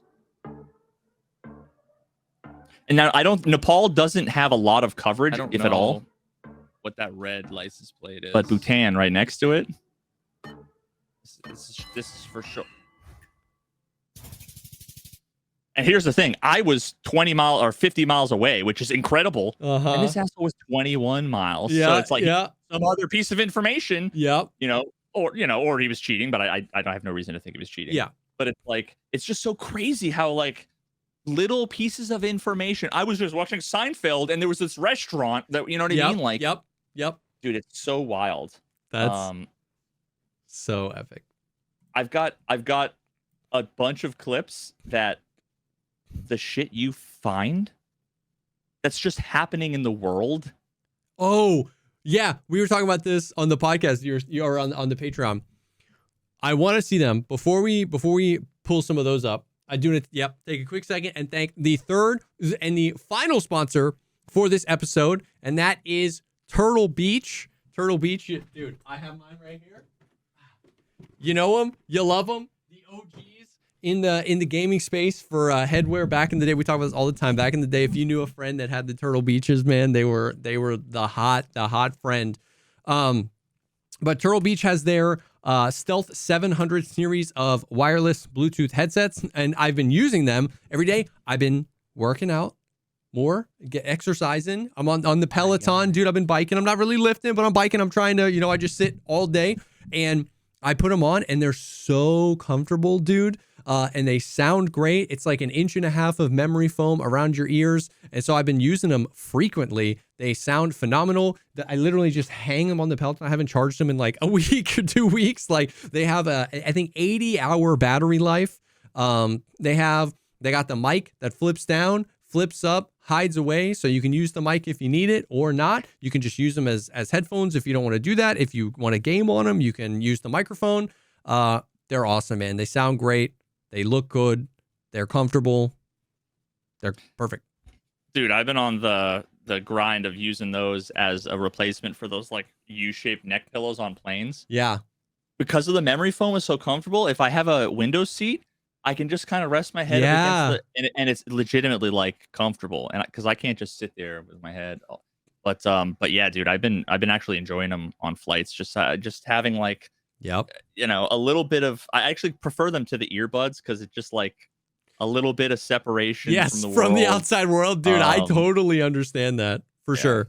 The Stealth 700 also has the industry's first ever cross-play dual wireless transmitter system. You can plug it into 2 different things. So if you do use them for gaming, or like you haven't plugged into a console, but you want to use them on your PC as well for like productivity or whatever, you can plug them into both, and then you can just swap between. So you're not having to fiddle with like Bluetooth, USBs or whatever. That's super nice. And Turtle Beach doesn't just have amazing headsets. They have every gaming accessory you could ever want. There's keyboards, there's mice, there's racing sim stuff, there's flight sim stuff. So if you're looking for a new controller for hitting that Battlefield 6 life, Turtle Beach, they got you covered. So you can head to turtlebeach.com and use code, make sure I got this, Pogcast. Use code Pogcast at turtlebeach.com for 10% off your entire order. That's 10% off your order at turtlebeach.com with promo code POGCAST. After you purchase, they'll ask where you heard about them. Please support our show and tell them we sent you. Get the ultimate immersive gaming experience with Turtle Beach today. Thank you to Turtle Beach for sponsoring this episode. Legends. Bro, I'm so glad you have some of these clips, because there's got to be just an insane. I think about that whenever I see, like twice in my life, I've seen the Google Maps car, and I'm always like, bro, you have to have like recorded crimes, like memorialized in time on Google Maps. You know what I mean? So I'm sure that there's some hilarious stuff. I've got a few highlights, dude. Let's see. So they're in no particular order. I've got some highlights. I've got some funny clips. I've got some like WTF moments. So here we go. Oops.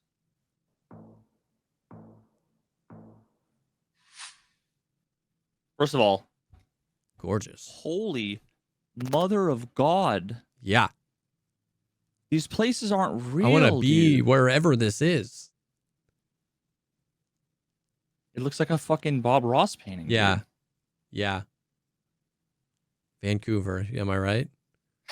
I mean, it's got a yellow center line. That's not inconsistent, okay? Okay. But you're thinking Norway. But you see, like, there's 8 billion little things of water. Yeah. Yeah. Yep. License plates, 2 trash cans. I know what the Bulgaria dumpsters get me like 75% of the time. Bulgaria. Oh my God. And you'll see a strategy that I kind of picked up watching the pros in a hot second. So what I'm trying to do is we have the compass up top, okay? Yep. So I know I'm facing north. The map is always facing north. Yeah. There's a whole skill involved in like location pinpointing based on environment, like bodies of water, signs, so you mountains. Wouldn't put it near a coast where the water was north of you, because you know you're looking north, so the water's going to be southeast of you from this point of view. And one of the cool things you can do is if you kind of like look north but look down at the ground, you'll see the lines. You'll see me do this. The lines are going whatever the lines of the street are going. That is kind of, you want to match up the angle of the road with the line. Mm-hmm. And then, reference where.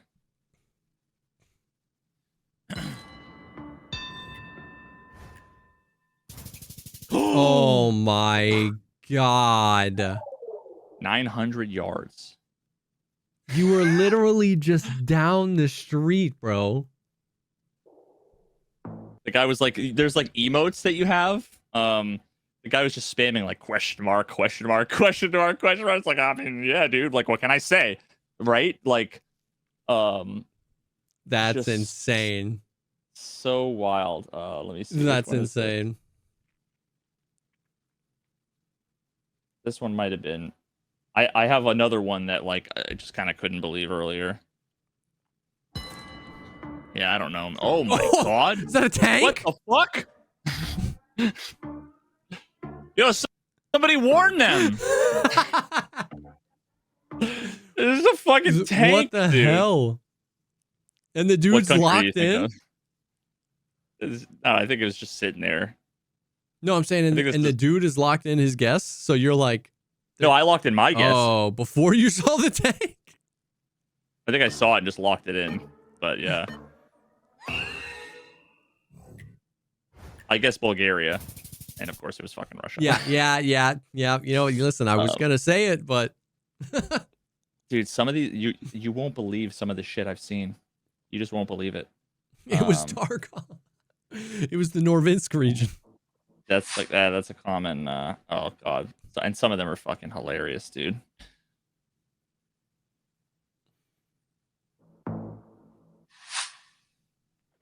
Okay, what do we got here? See a Pepsi logo, scooter bikes. We're not even gonna get to the end of this, so don't try to locate it.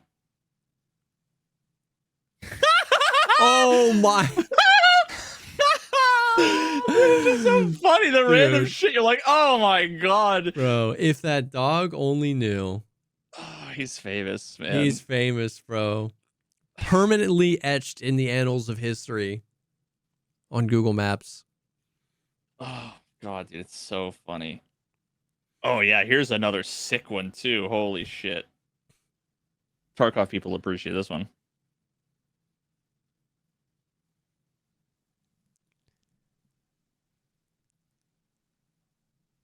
Oh.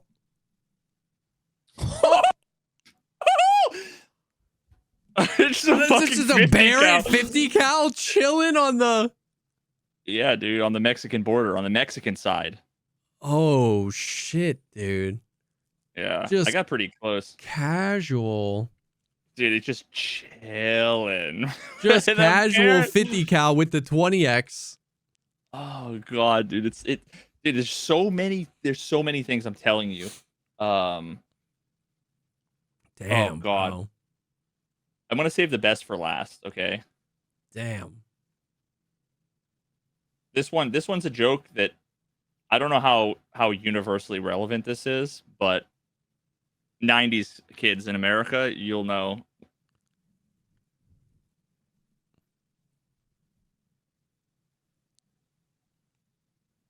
Oh my god.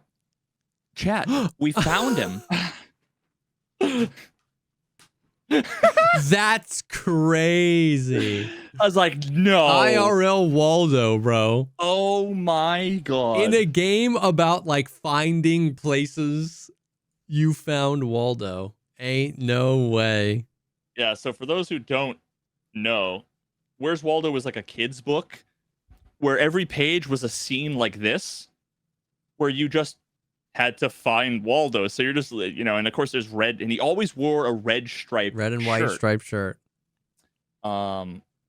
Yeah, so that's the context for that that Oh joke. my god. Like, I found him. That's insane. Let's see what else we got here.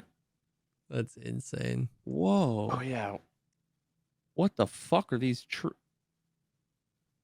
trees? Are they painted? They look painted. Brother, we're in the fucking like wizard forest.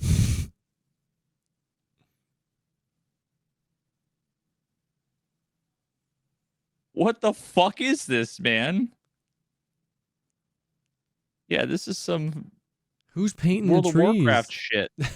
I don't know, dude. I think it's like, it must have been like probably, well, I don't know, insecticide or something. Yeah. Yeah, I don't know. But oh my god. Okay, so, oh no, spoilers. No spoilers. Shit. Okay, well, so there's this thing. One of the kind of metas Okay. is when you look at the bollards for Austria Okay. and Slovenia are very similar, right? Yes. Now see this one for Serbia? Mm-hmm. Little black tip with the little red. Like, yeah. Tell me the fucking difference. There is none. Tell me the difference. There is none. Well, Serbia, all of the ballers are like, they call them drunken ballers because you're not seeing this like from the side. Yeah. This is straight on. So they're awkwardly not centered. Ah. They're just cockeyed to the side. Okay. So everybody was joking about like, yeah, it's easy to remember. You can just remember that like Serbians are always drunk or whatever. And I'm like, Serbia, like to me, it's like, it's Russia. Like I just don't have any context for like cultural references. And then like 10 minutes later in the, this motherfucker. Bros just pulled over to grab an ice cold brewski. And this was Serbia, by the way. Yeah. Oh my god, I couldn't fucking believe it. They're just chilling. I think they must have saw the Google car and like set this up. Yeah. Which, like, I swear to God, I'm gonna do that. I'm gonna like drive alongside the Google car with like the fucking like latitude, longitude coordinates. Twitch.tv/Veritas. Yeah. Another one. Yep. Dude's got the skull balaclava. Is this fucking 1967 Vietnam? The underbarrel grenade launcher. Yeah, dude, just a full on. Just garden a farmer's market or whatever. Yeah, dude, I don't know. But that helps because usually that's at borders, so it's like actually useful information. Yeah. But let me show you. Damn.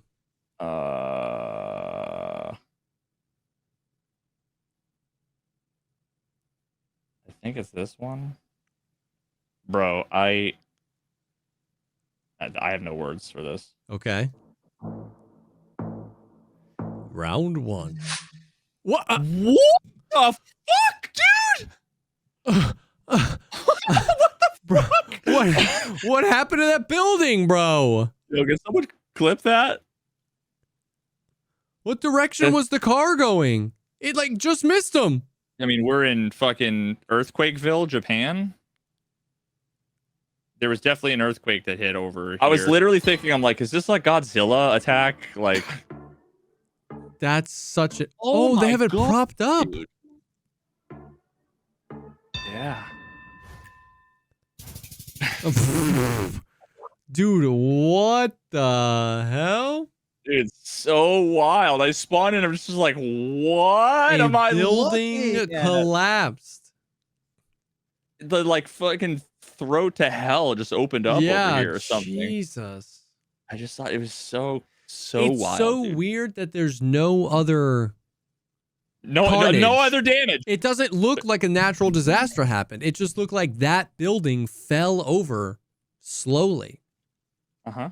Because it didn't like crash and crumble. Like the windows were still intact. It didn't like crash. Whoop. Here, charge you echo. Yeah, dude. Wild. Wild. Let That's me see. insane. And there might be one more. This was the ultimate cheating accusation moment. Okay. I was real proud of this one. Okay.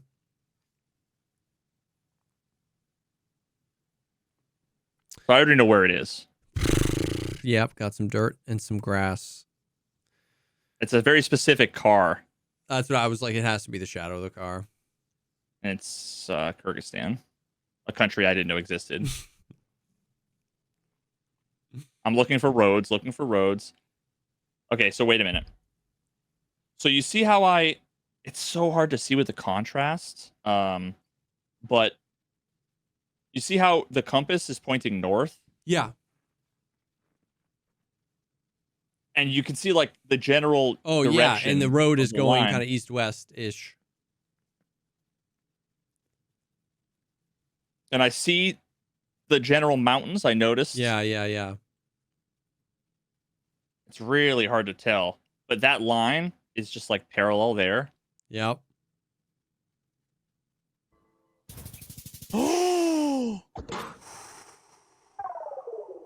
1 mile away. In Kyrgyzstan? In fucking Kyrgyzstan. I don't even know if I haven't even looked at the word. I don't even know if I'm pronouncing it right.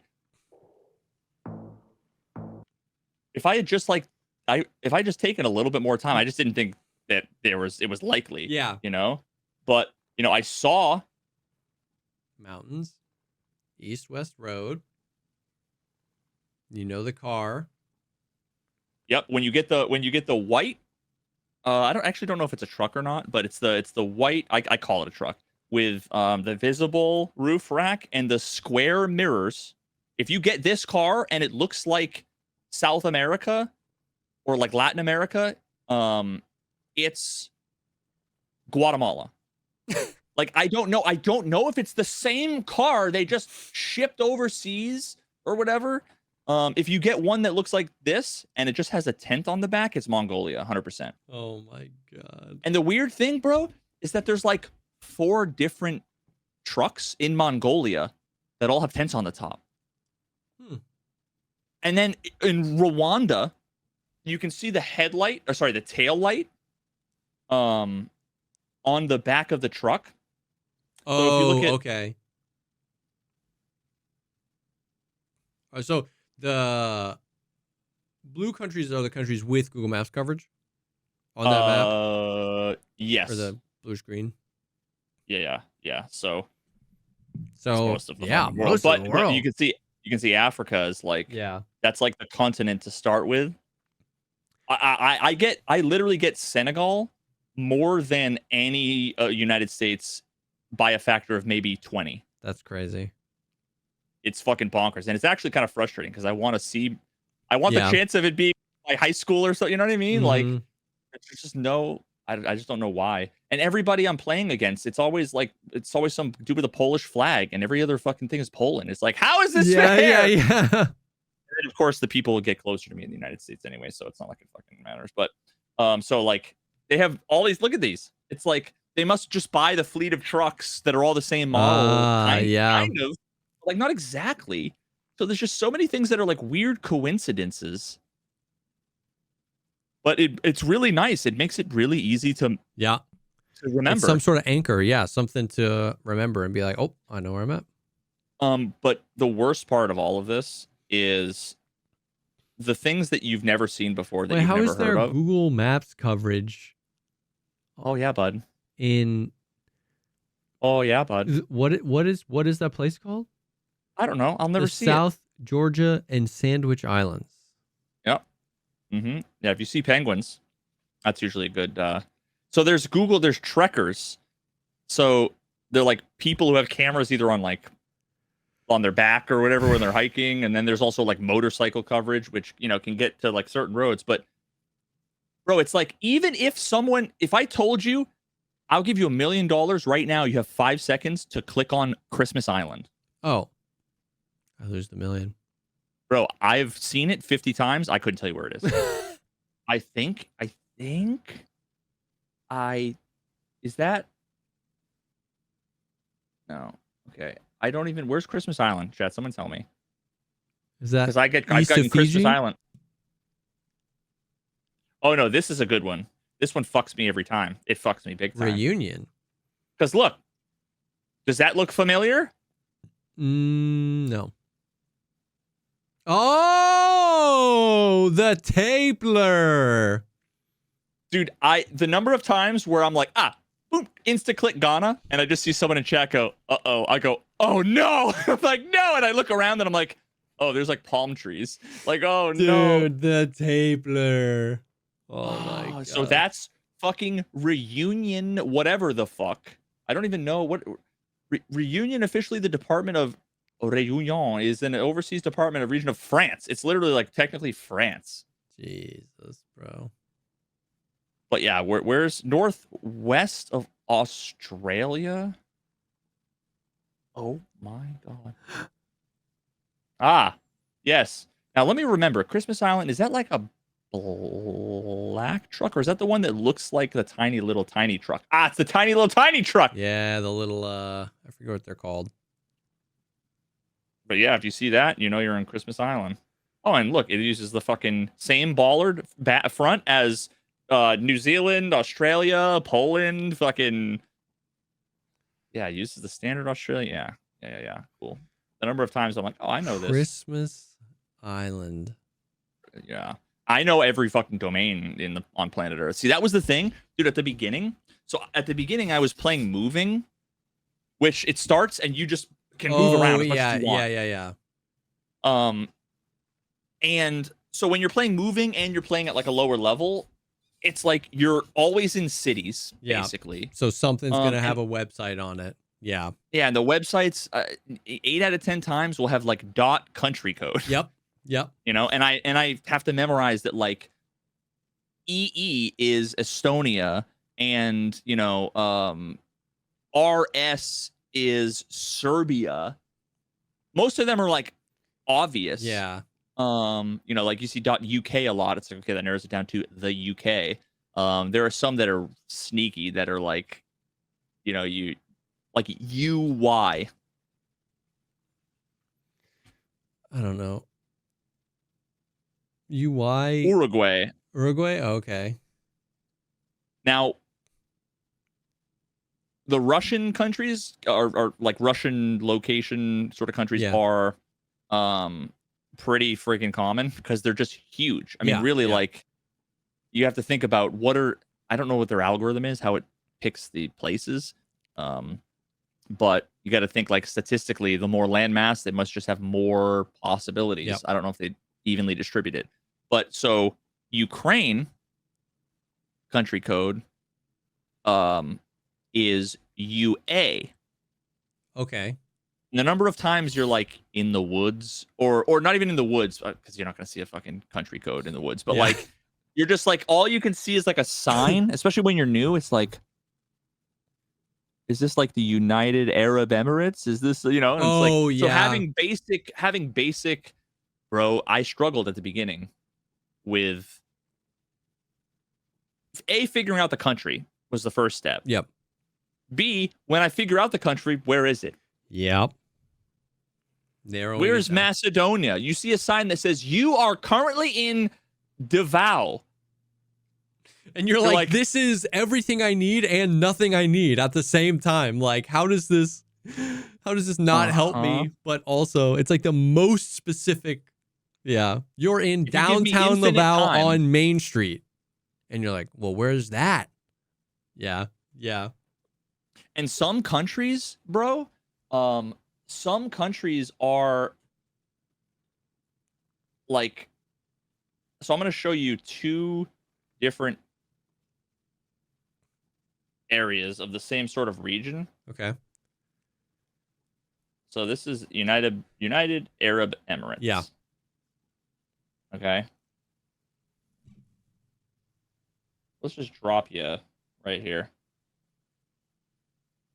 I mean, it's just like, you see like Ferraris driving around and like Lambos and whatever, and it's like, you know, kind of extravagant.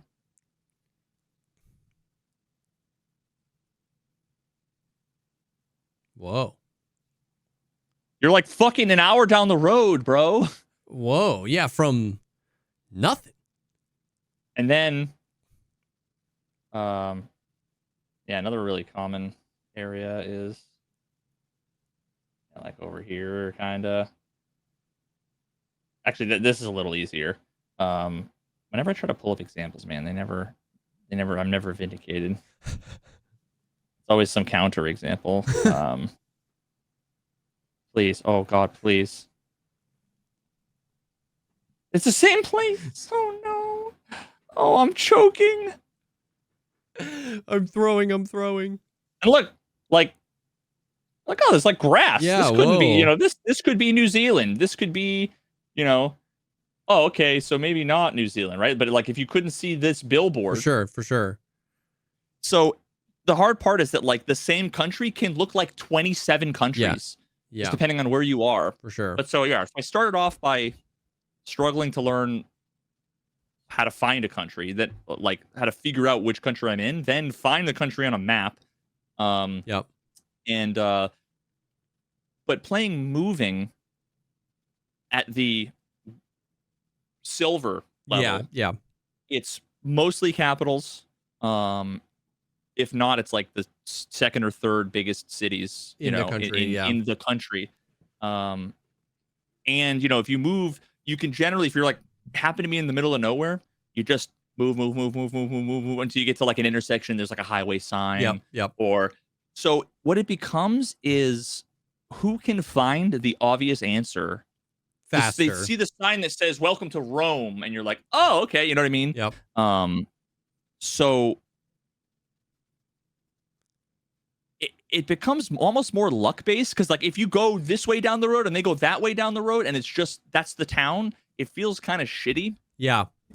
I can totally see that, as opposed to locking you in place, and you kind of have to rely on either your knowledge if you're trying to meta this, or your like deduction skills in the scene. Yeah. So once I got into gold, then it's like a new map. Yeah, gotcha. Opened up it's more Earth, places. Earth 2.0. Earth 2, boys. It just dropped. Yeah. Major FPS. Yeah. It's on Unreal Engine 7. Yeah. So what that does is that like, you'll be in a cornfield. And you see corn and nothing else. And like today, that happened, and the guy was like 17 feet away. After he just like looked right a little bit, and then just like plung. Man knows this corn. Yeah, or he like you know, opened up the developer portal and broke down all the JSON responses in the fucking. It's like, Yep. Yeah. So, but once you get up into gold, it's a lot more random. It's a lot Yeah. more. You're in some back road in upper Thailand. Yeah. And on 3 signs, you will see whatever language they speak in Bangladesh, Taiwanese, English, and bro, the language that they speak in Sri Lanka. You want to know how I am able to discern that language? How?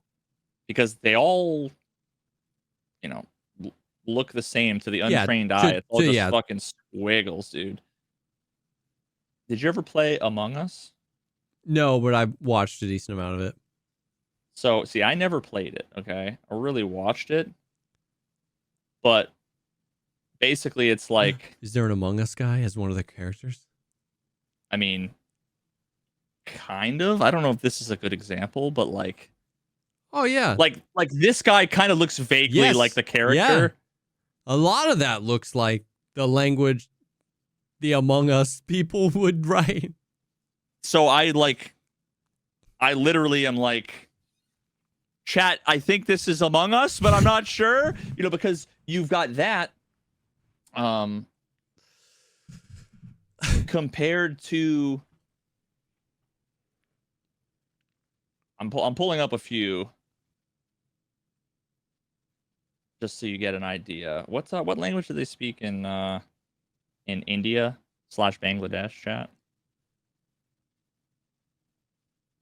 Someone will know. I don't know. Time and Cambodian language. Bengali language. You know how many times I panicked where it's like, and the worst part is when you have a sign that has 75 words on it, and you know that half of them are like, you are currently located in southern, on Main Street in, Orlando, Florida. And it's just like, all of these look like words I've seen. Maybe I know the answer is on, but I can't. You just can't. I don't know. Yep. You can tell there are ones where it's like you see the flag of the country, and of course, like I know like 6 country flags. Yeah. And you see like, whatever, you can tell it's like some state billboard. Yep. Yeah, okay. So here we've got Sri Lanka. Okay. Here is Cambodian. Mm-hmm. There's Thai. Oh my gosh. And that's Bengali. Now, the amount of things that I remember with stupid like mnemonics.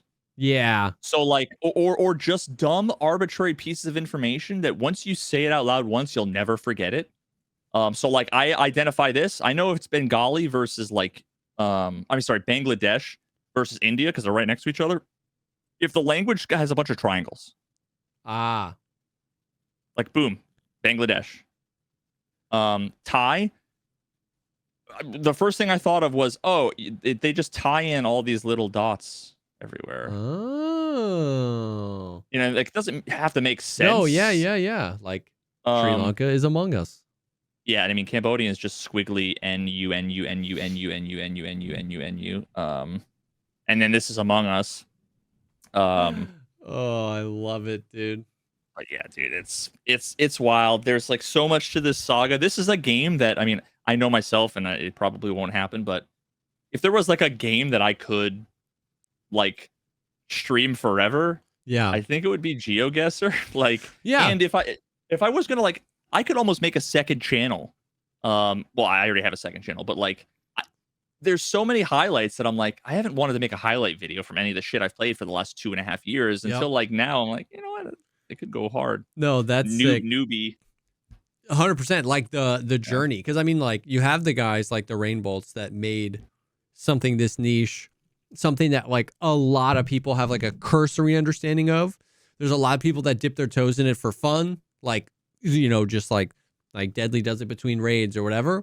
And so now the saga of someone that's not Rainbow, but like learning and getting better is fascinating. Because it's like that where it's the skill ceiling is crazy high and it like guides you along. Like you said, every time you get a new category of rating, like silver to gold, gold to platinum, or whatever, you now it's like it's not just doing that more and you're just trying to get closer and closer to like the same 700 points. It's like now you have 2,000 extra ones and now you have 50,000 extra ones. And it's like the meta you're going to need to learn to hang in platinum is going to have to be different. Like the stuff you know now to hang in gold. So it's like, it makes sense why it's like so enticing to just like want to grind it because it's set up in a way that's just like constantly rewards you with like, oh shit, I'm the god, and then you want to learn more.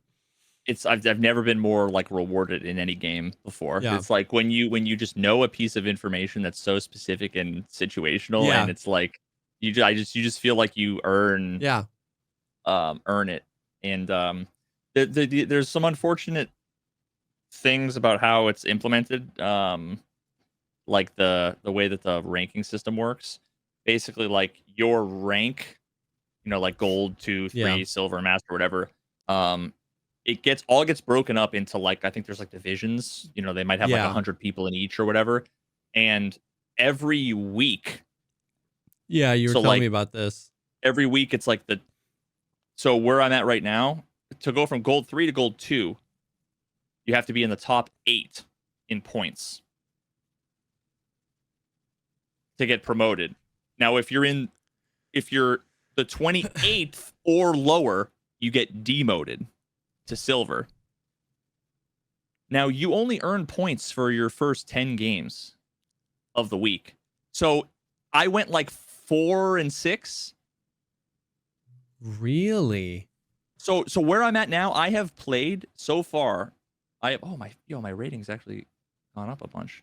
I have played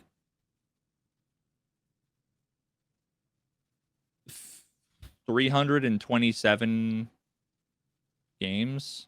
No, way more than that, actually. Sorry. I've played 1,137 games. Okay. 800 moving, 350 no move.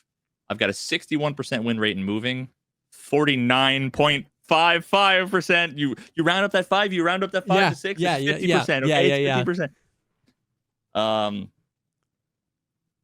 But so I'm playing more than literally probably anybody on planet Earth, unless they're like a streamer. Yeah. And I am like, after day 1, like I got up to this, and then it was like you just see someone go, bloop, yep, bloop, and now bloop, I'm just under the threshold. I'm like 10th, and there's nothing I can do. Yeah. You can't go up anymore. You just play 10 games and that's it. That does feel weird. Yeah, and there's some like weirdness around. If you're in silver though, you can like farm points. Like there's no limit. So like I was first by like an order of magnitude because I played, like 400 games in the week, and the next guy played 62. Yeah. And he's better than me, and he's got, has like an 80% win rate or whatever, but I get, you get 50 points a game or whatever the hell it is. But there is an elo. Your elo does. Yeah. But you don't go up in rank. And the reason why that's a little depressing is because, so there's 3 game modes. There's moving, there's no move, and then there's NMPZ, which is no move, pan, and zoom. Yeah. That's like a JPEG. Yeah. Basically. And I would love to try that out, but you just can't until you're in the master division. So I have to be like the top 8. First of all, even if I played like a god, I would have to wait another 3 weeks. Yeah. Which is like, fuck, it's kind of like lame. So I wish that like there weren't features that were like locked behind being good. You know what I mean? Yep. That is weird. And then the last thing I'll say on this before we wrap up is the scoring system in rounds. This might be like a hot take, this might just be the thing that all new players bitch about, I don't know, but I fucking hate the scoring system. The way that it works is it basically takes your relative distances, and then calculates the difference, And then, I don't know if miles, kilometer, I don't know what it is. Yeah. But so if you are exactly equidistant on opposite sides, nothing happens. You start the round with 5,000 HP. Yep. Or is it 6,000? I think it might be 6,000 HP. So, like if I guess United States round 1 and they guess, Australia, you'll be like minus, 3,000 or 4,000 points or whatever. Yeah. Like, so the fastest you can win is 2 rounds if you just if they're like the wrong hemisphere. Yeah. But the further the rounds go, there's a multiplier. Oh, we talked about I think this. It's like round 5 is like 1.5. So if you maybe win, maybe not that handily, but if you win 5 rounds in a row and then you just make one mistake, you could like get one tapped basically. Yeah, easily one tapped. Yeah. And you can even be in the right country. They can be in the wrong country, but be closer and beat you. And that's kind of like something that is super frustrating. Yeah. I now this is like probably overcomplicated or whatever, but I just have this like vision in my head of the way that it could work. And again, this is like conceptually, hear me, but like the details, don't matter. But imagine if, there was some set size, square miles or whatever that was kind of like you would denote as like a region. Yeah. So like Australia, split that up into like 4 or 5 regions. Yeah. But like Spain would be like just one region, like the country. Yeah. And anything smaller than that would be, the country. And I just feel like if you're in the right country, it's almost like that there's some kind of multiplier bonus on that. Yep. And then within that, the distance matters. But I just feel like if it's Spain, like if it's conceptually Spain, I know it's Spain, right? I just picked the wrong side of Spain, and you were like, I 100% know this is Portugal. Yep. But it's Western Spain, and you went Eastern Spain, you lose. It's like, no, I was right. They literally didn't know the answer. Yep. You know what I mean? So it's like, what is it that denotes how right you are? Yeah. We know it's Russia. Okay. Cool, man. So it's Russia, huh? Yeah. If I guess here, he guesses here, and it's here, I just lose. Yep. Or and sometimes, so there's some aspect to it that's not necessarily intuitive, and I haven't thought about it. But because of the Mercator projection, like how 100 pixels here is not the same as 100 pixels here. Yeah. And so there will be times where, like on round 1, I'll guess Australia, and they'll guess Vancouver. And it'll be like, minus 1,000 points or whatever. Yep. But then like later on, I'll get one tapped in round 9 if I guessed Osaka and they guessed Sapporo and it was Sapporo. You lose. Well, 100%. If they're right on it. Yeah. So it's like, if it's Japan, none of us know. None of us at my level, none of us know which island in Japan it's in. Yeah. I mean, like, of course there are people who might know. Yeah. But like in general. But yeah. Overall. Yep. But at the end of the day, we're just kind of, at my level, we're just guessing. Yeah. So that you just flipped the coin. Yeah. And it just feels shitty when you win 8 rounds in a row. You were closer. Yeah.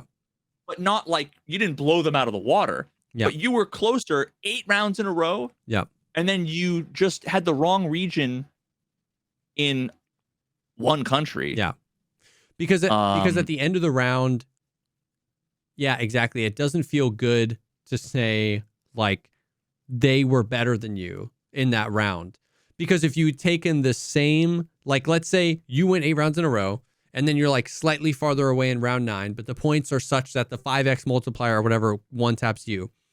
Now, freeze that in time, take those same 9 rounds, throw them in a shaker, throw them back out. Nobody's knowledge changes, but the one he wins was round 3. You destroyed him. Yeah. With the same amount of knowledge. So, like, the arbitrary multiplier, you know what I mean, kind of throws me off because it's like, you won 8 rounds. Yeah. Yeah, it's interesting. I get it where, like, if you win 8 rounds because you're both close, and then in round 9, you pick the wrong hemisphere, it's like, right, like, okay, you guys were kind of similar skill level, but you were ahead, but you really flubbed one. But like you're saying, there are instances where you can both be in the same country, or you can be in the right country, he can be in the wrong country, and the multiplier is just such that, yeah. And that's where it's sad. You know, if round 1, he's on the other side of the planet, the opposite side of the planet, and then we are equal for 7 rounds. Yeah. And then I'm on the other side of a country. Not even like a massive country. Yeah. I lose. It's like, yes, I can see that. And it goes it goes both ways, right? Like if you flubbed early where you like literally picked the wrong hemisphere and then you end up winning the round because, he picked the wrong side of Christmas Island, you're like, damn, that's kind of like, I won that, but I don't know that I should have. Yeah, and I recognize, like, it's ultimately just like frustrating maulding because coping because you lost. But yeah, it's the thing is that it affects the way that you play and the strategy. Yeah. In a way that is like really metagamey. Yeah. Where it's like, if you don't know for the first 2 rounds, you guess like the fucking Atlantic Ocean. Yeah. And like you can't lose. But then it's like, now I can start playing, and as long as I know the rest, then I'm fine. Yeah. Now, of course, it feels good when you're like, you're getting your health down, you're down to 32 HP, and they've got 6,000, and then you guess the country that they just didn't know. Yeah. But it's like, I don't know. There's just some aspect of it, and it's not like I'm advocating they change the game or whatever, but there's just some aspect of it where it's like, if I guessed southwestern Japan, you guessed northeastern Japan. Yeah. You aren't more right than I am if I guess Australia and you guess Florida. Yeah. Yeah. But yet it's 10x the damage or whatever. Yeah. It's just a little sad when you like do really, really, really well. And then Yeah, I feel you. Anyway. So that's sick though. Overall, dude, it's fucking overall, so much fun. yeah, you're like sucked into it. Oh my god. That's it. Just time just like fly by. Like you've been doing like 10-hour streams where you're just GeoGuessr. Dude, I had that genuinely. I hadn't felt that in so long. I've been playing so much Tarkov. We played Battlefield and I was like, I looked at the clock and it was like 6 p.m. I was like, oh, I forgot what this feels like. You know what I mean? To just feel like lost in the sauce. To look at the clock and go, oh no. Like, yes. like a little kid where your bedtime was approaching. Dude, I was like, I don't want to end the stream, dude. Yes. Yeah. That's sick. That's awesome, man. Yeah. I love it, bro. I love it. I freaking love it. That's awesome. Well, that is the stuff for this week. As always, thank you guys for being here. If you want even more podcast content, you can go to patreon.com/thepodcastpod, where you can get early ad-free access to these episodes and even additional episodes that we film every week just for the patrons over there. Thank you so much to The Perfect Gene, Mando, and Turtle Beach for sponsoring this episode. And thank you for being amazing. Hope you guys have an awesome night, and we will definitely see y'all on the next one. Be safe.